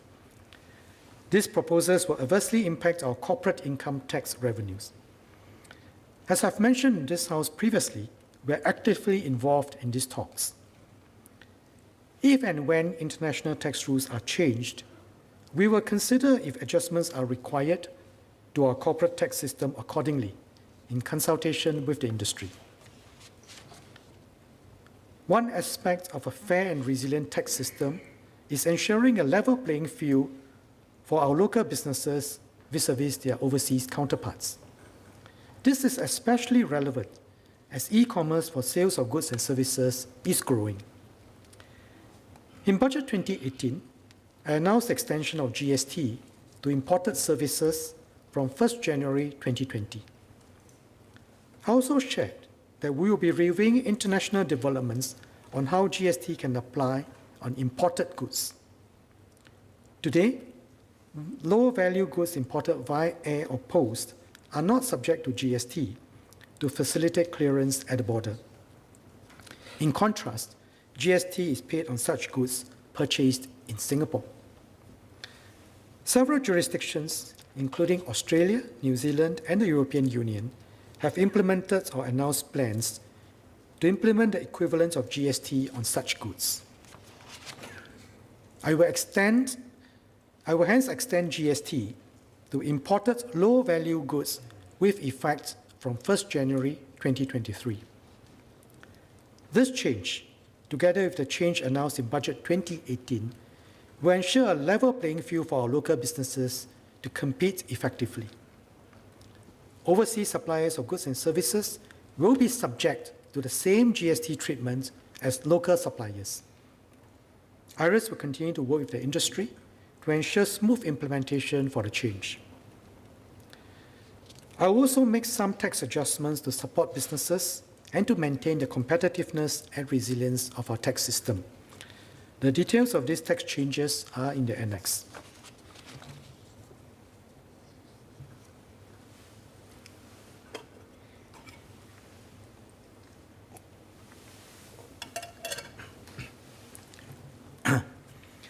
In addition to meeting our recurrent spending needs, we have also been making significant investments to build Singapore and transform our economy, even before COVID-19.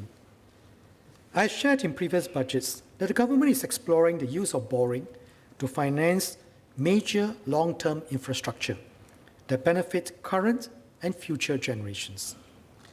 This approach will allow us to spread out the lumpy cost of such infrastructure investments more equitably across generations.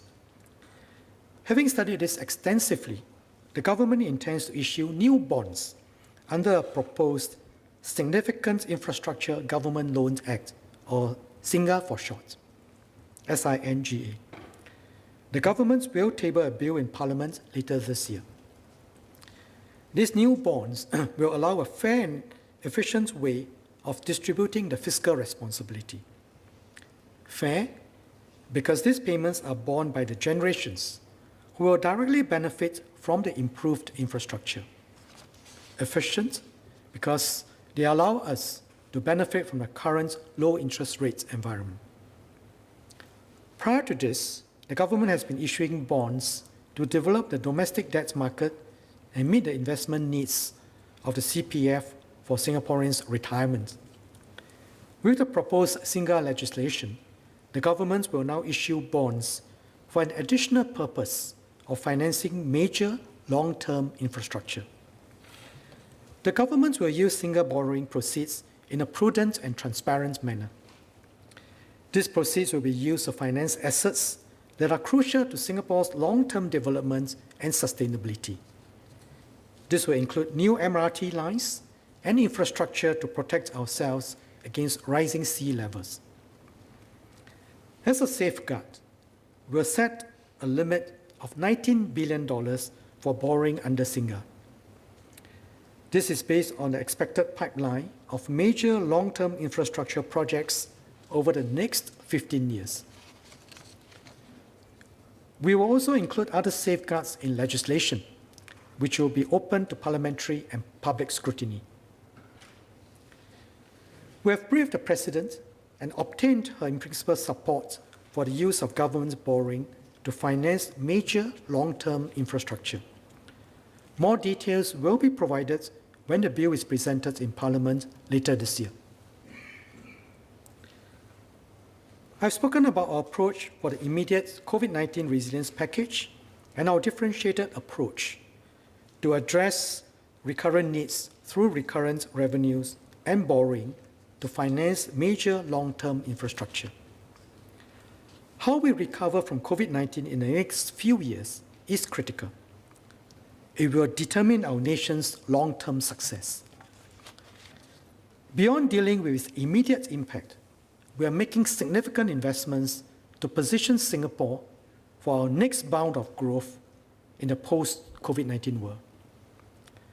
COVID-19 has disrupted business models and global supply chains and accelerated trends such as digitalization. To secure our future, it is crucial for us to seize opportunities in new growth engines, respond to structural trends, and transform our economy. We will invest strategically in these areas over the next few years so as to emerge stronger. I've announced some of these measures in this budget, while others are being developed by the Emerging Stronger Task Force, the various alliances for action, and our agencies. Based on the current outlook, we expect that as the economy recovers, we will be able to balance our budgets and our revenues will be able to support projected expenditure for these measures.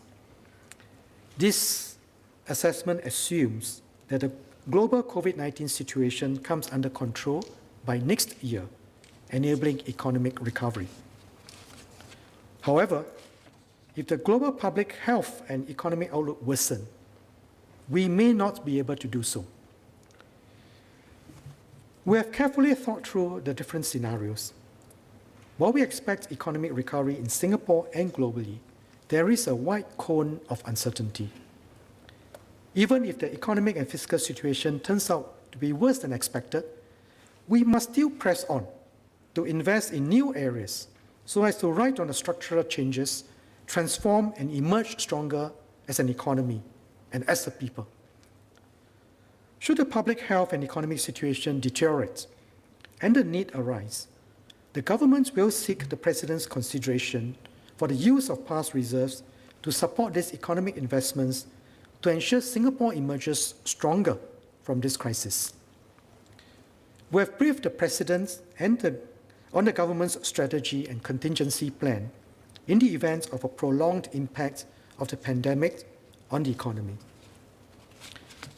The President has expressed her understanding towards the government's approach and will consider the government's specific proposals should there be a need to draw on past reserves. Let me now summarize our overall budget position. For FY 2020, we expect an overall budget deficit of $64.9 billion, or 13.9% of GDP. This is the largest budget deficit since our nation's independence. The deficit is driven by lower revenues due to dampened economic activity and the significant expenditures needed to mount a decisive response to COVID-19. For FY 2021, our budget position remains expansionary as we continue to tide Singaporeans and our businesses over this crisis with the COVID-19 resilience package. I've also explained our plans to emerge stronger by pressing on with economic and workforce transformation, strengthening our social compact, and building a sustainable future for all. These measures will impart a considerable fiscal boost to the economy, and we expect an overall deficit of $11 billion, or 2.2% of GDP.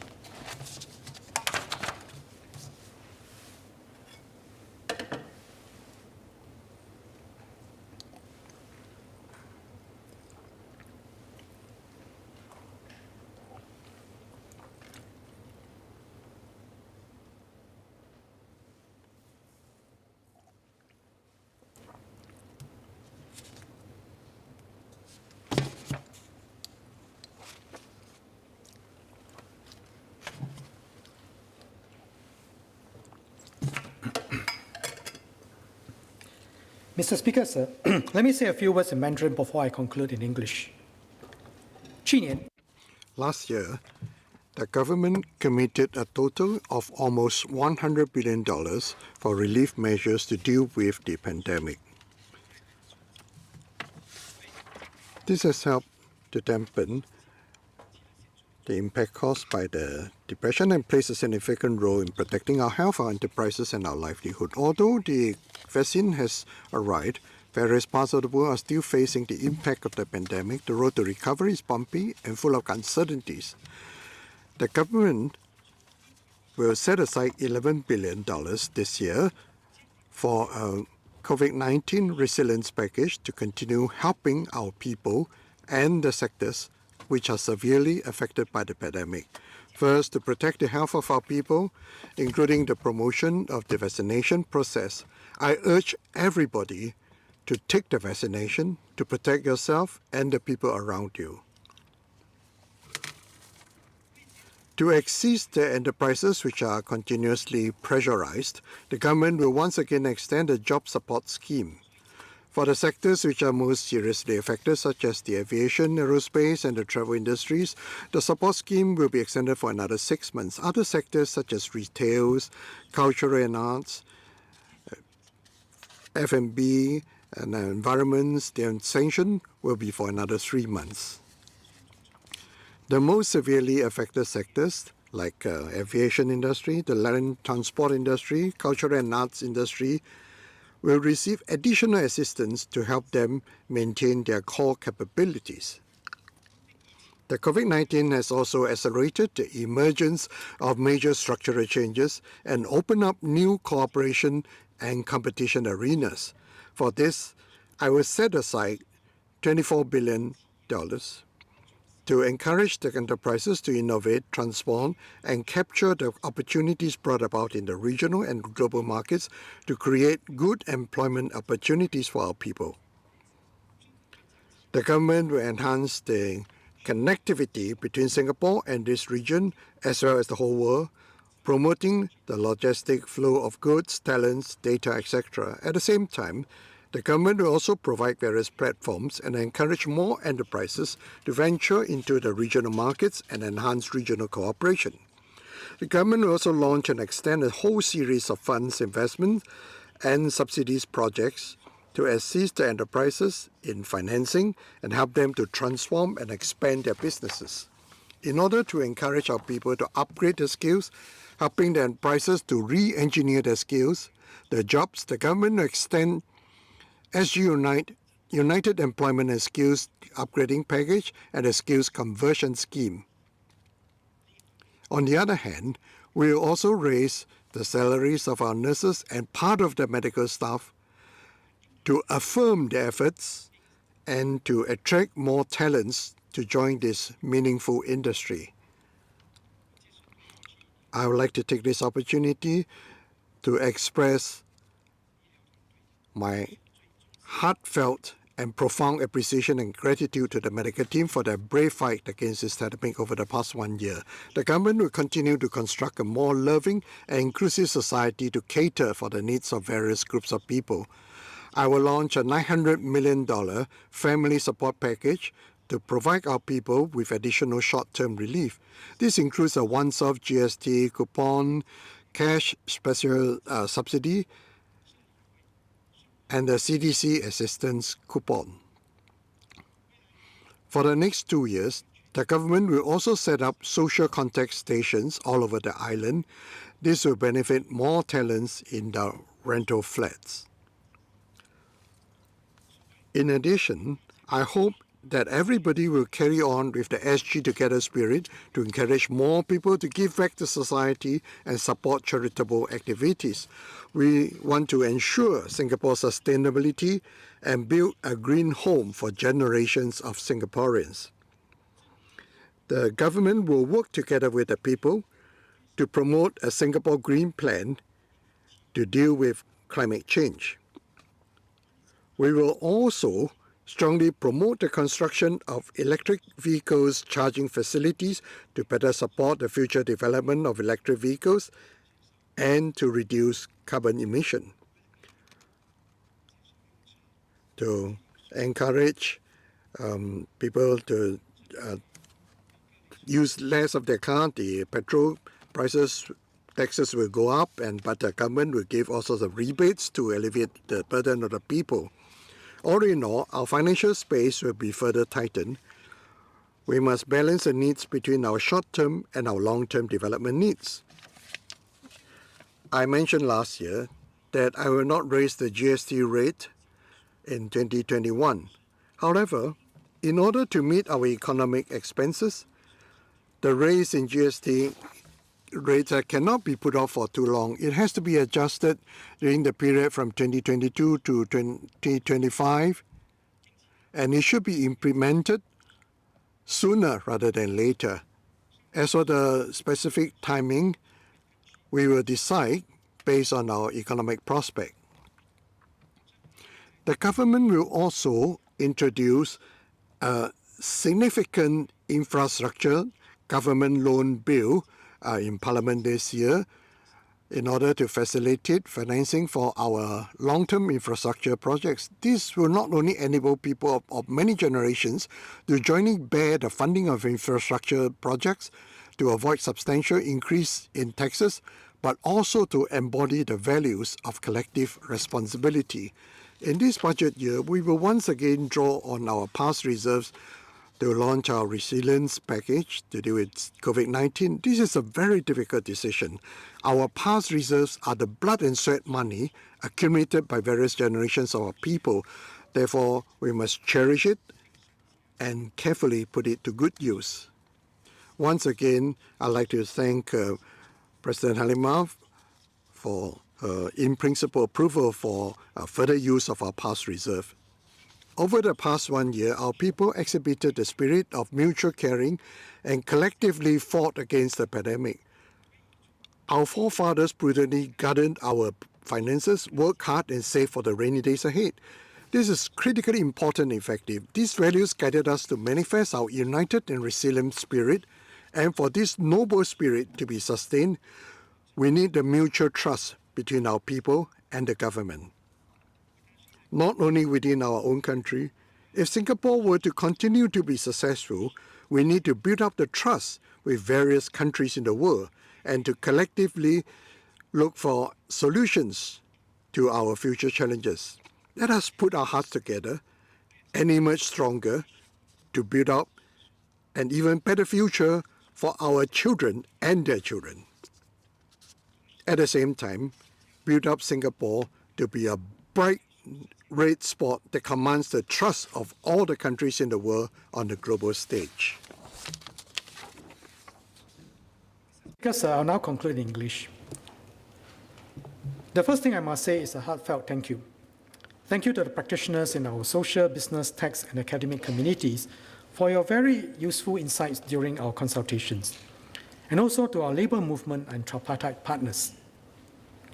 I also thank the many Singaporeans who participated in our various consultation sessions and officers in our ministries and agencies who have contributed in the design of our schemes and in ensuring that our programs reach out to our people, workers, and businesses. A special note of thanks to my very dedicated team of officers in the Ministry of Finance and my personal assistants who have been working non-stop since COVID-19 hit the world last year. They continue to work over Chinese New Year and Valentine's Day. So you see, this is a labor of love. I also thank the Nanyang Polytechnic students who did the illustrations in the slides accompanying my speech. Indeed, I extend the same admiration and thanks to all our frontline healthcare and essential workers who have been heroic in keeping our country running and keeping us safe through this crisis. Most of all, Mr. Speaker, I wish to thank our people for showing understanding, strength, and care, and standing together as one. I speak on behalf of all of us who have worked hard on this and previous budgets when I say, your well-being has been our purpose, and your spirit has been our inspiration. In this budget, I've outlined our plans to continue to tackle our immediate challenges and to emerge stronger in the new normal.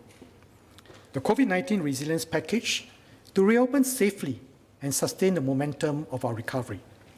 The household support package for our families with greater support for families who need more help. Our investments an economic and workforce transformation to emerge stronger, the Singapore Green Plan 2030 to enhance sustainability and do our parts to deal with climate change. Mr. Speaker, sir, COVID-19 has put all societies through a severe stress test on how we organize ourselves as a society and our values as a people. There are no textbook or model answers to deal with such a sudden, unprecedented shock. Indeed, as the situation turns swiftly, we have to assess, adapt, and innovate to tackle the crisis on all three fronts: safeguard lives, jobs and businesses, and our future. Our people rallied together to support one another. Everyone has been doing his or her part to observe precautions, however inconvenient, to keep each other safe. Businesses have been doing their best to adapt and retain workers. Our healthcare and frontline workers have displayed great courage and dedication. Many charities and volunteers have stepped up their support for those with needs, despite many difficulties. The past year showed that our values as a people matter, the values of unity, resilience, solidarity, and fortitude. The values of care and partnership, of adaptability and action, of working together.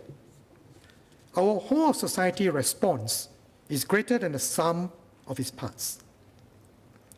In particular, the values of our founding generation, of prudence to save and prepare for the long term, enable us to build up our reserves, which provided us the strong support we needed. This sense of togetherness in turn rests on trust in each other, in institutions, and in our leaders. This trust is not just among Singaporeans, but with people around the world. The world is more deeply interconnected and interdependent than ever. But this pandemic has exposed and enlarged crack lines and fragmentation in many parts. A very successful overseas entrepreneur saw me recently. He saw Singapore as a key base to operate and grow, especially in a sustained global pandemic. He saw how we had worked together in Singapore with people around the world. We are a safe, trustworthy node, and we look ahead. Let us continue to focus on what lies ahead and chart a clear direction forward. Let us continue to think long-term, tackle long-term challenges such as climate change and future pandemics, and forge partnerships with people around us in Singapore, as part of Singapore Together, and with people around the world. Let us strive to emerge stronger together as a united and shining red dot, trusted by all. Mr. Speaker, sir, I beg to move.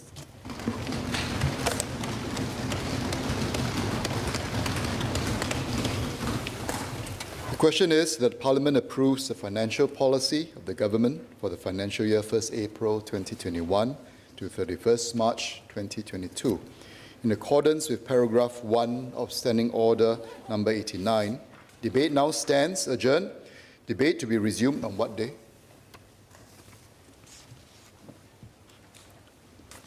Mr. Speaker, sir, I beg to move that Parliament approves the financial policy of the government for the financial year 1st April 2021 to 31st March 2022. The Parliament approves the financial policy for, on Wednesday, 24th Feb 2021, sir. So be it. Leader.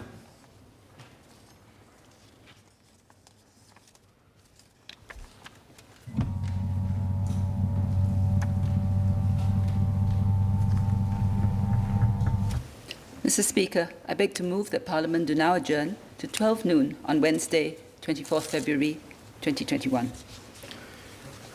The question is that Parliament do now adjourn to 12 noon on Wednesday, 24 February 2021. As many as are of the opinion say aye. Aye. To the contrary, say no. I think the ayes have it. The ayes have it. Order. Order.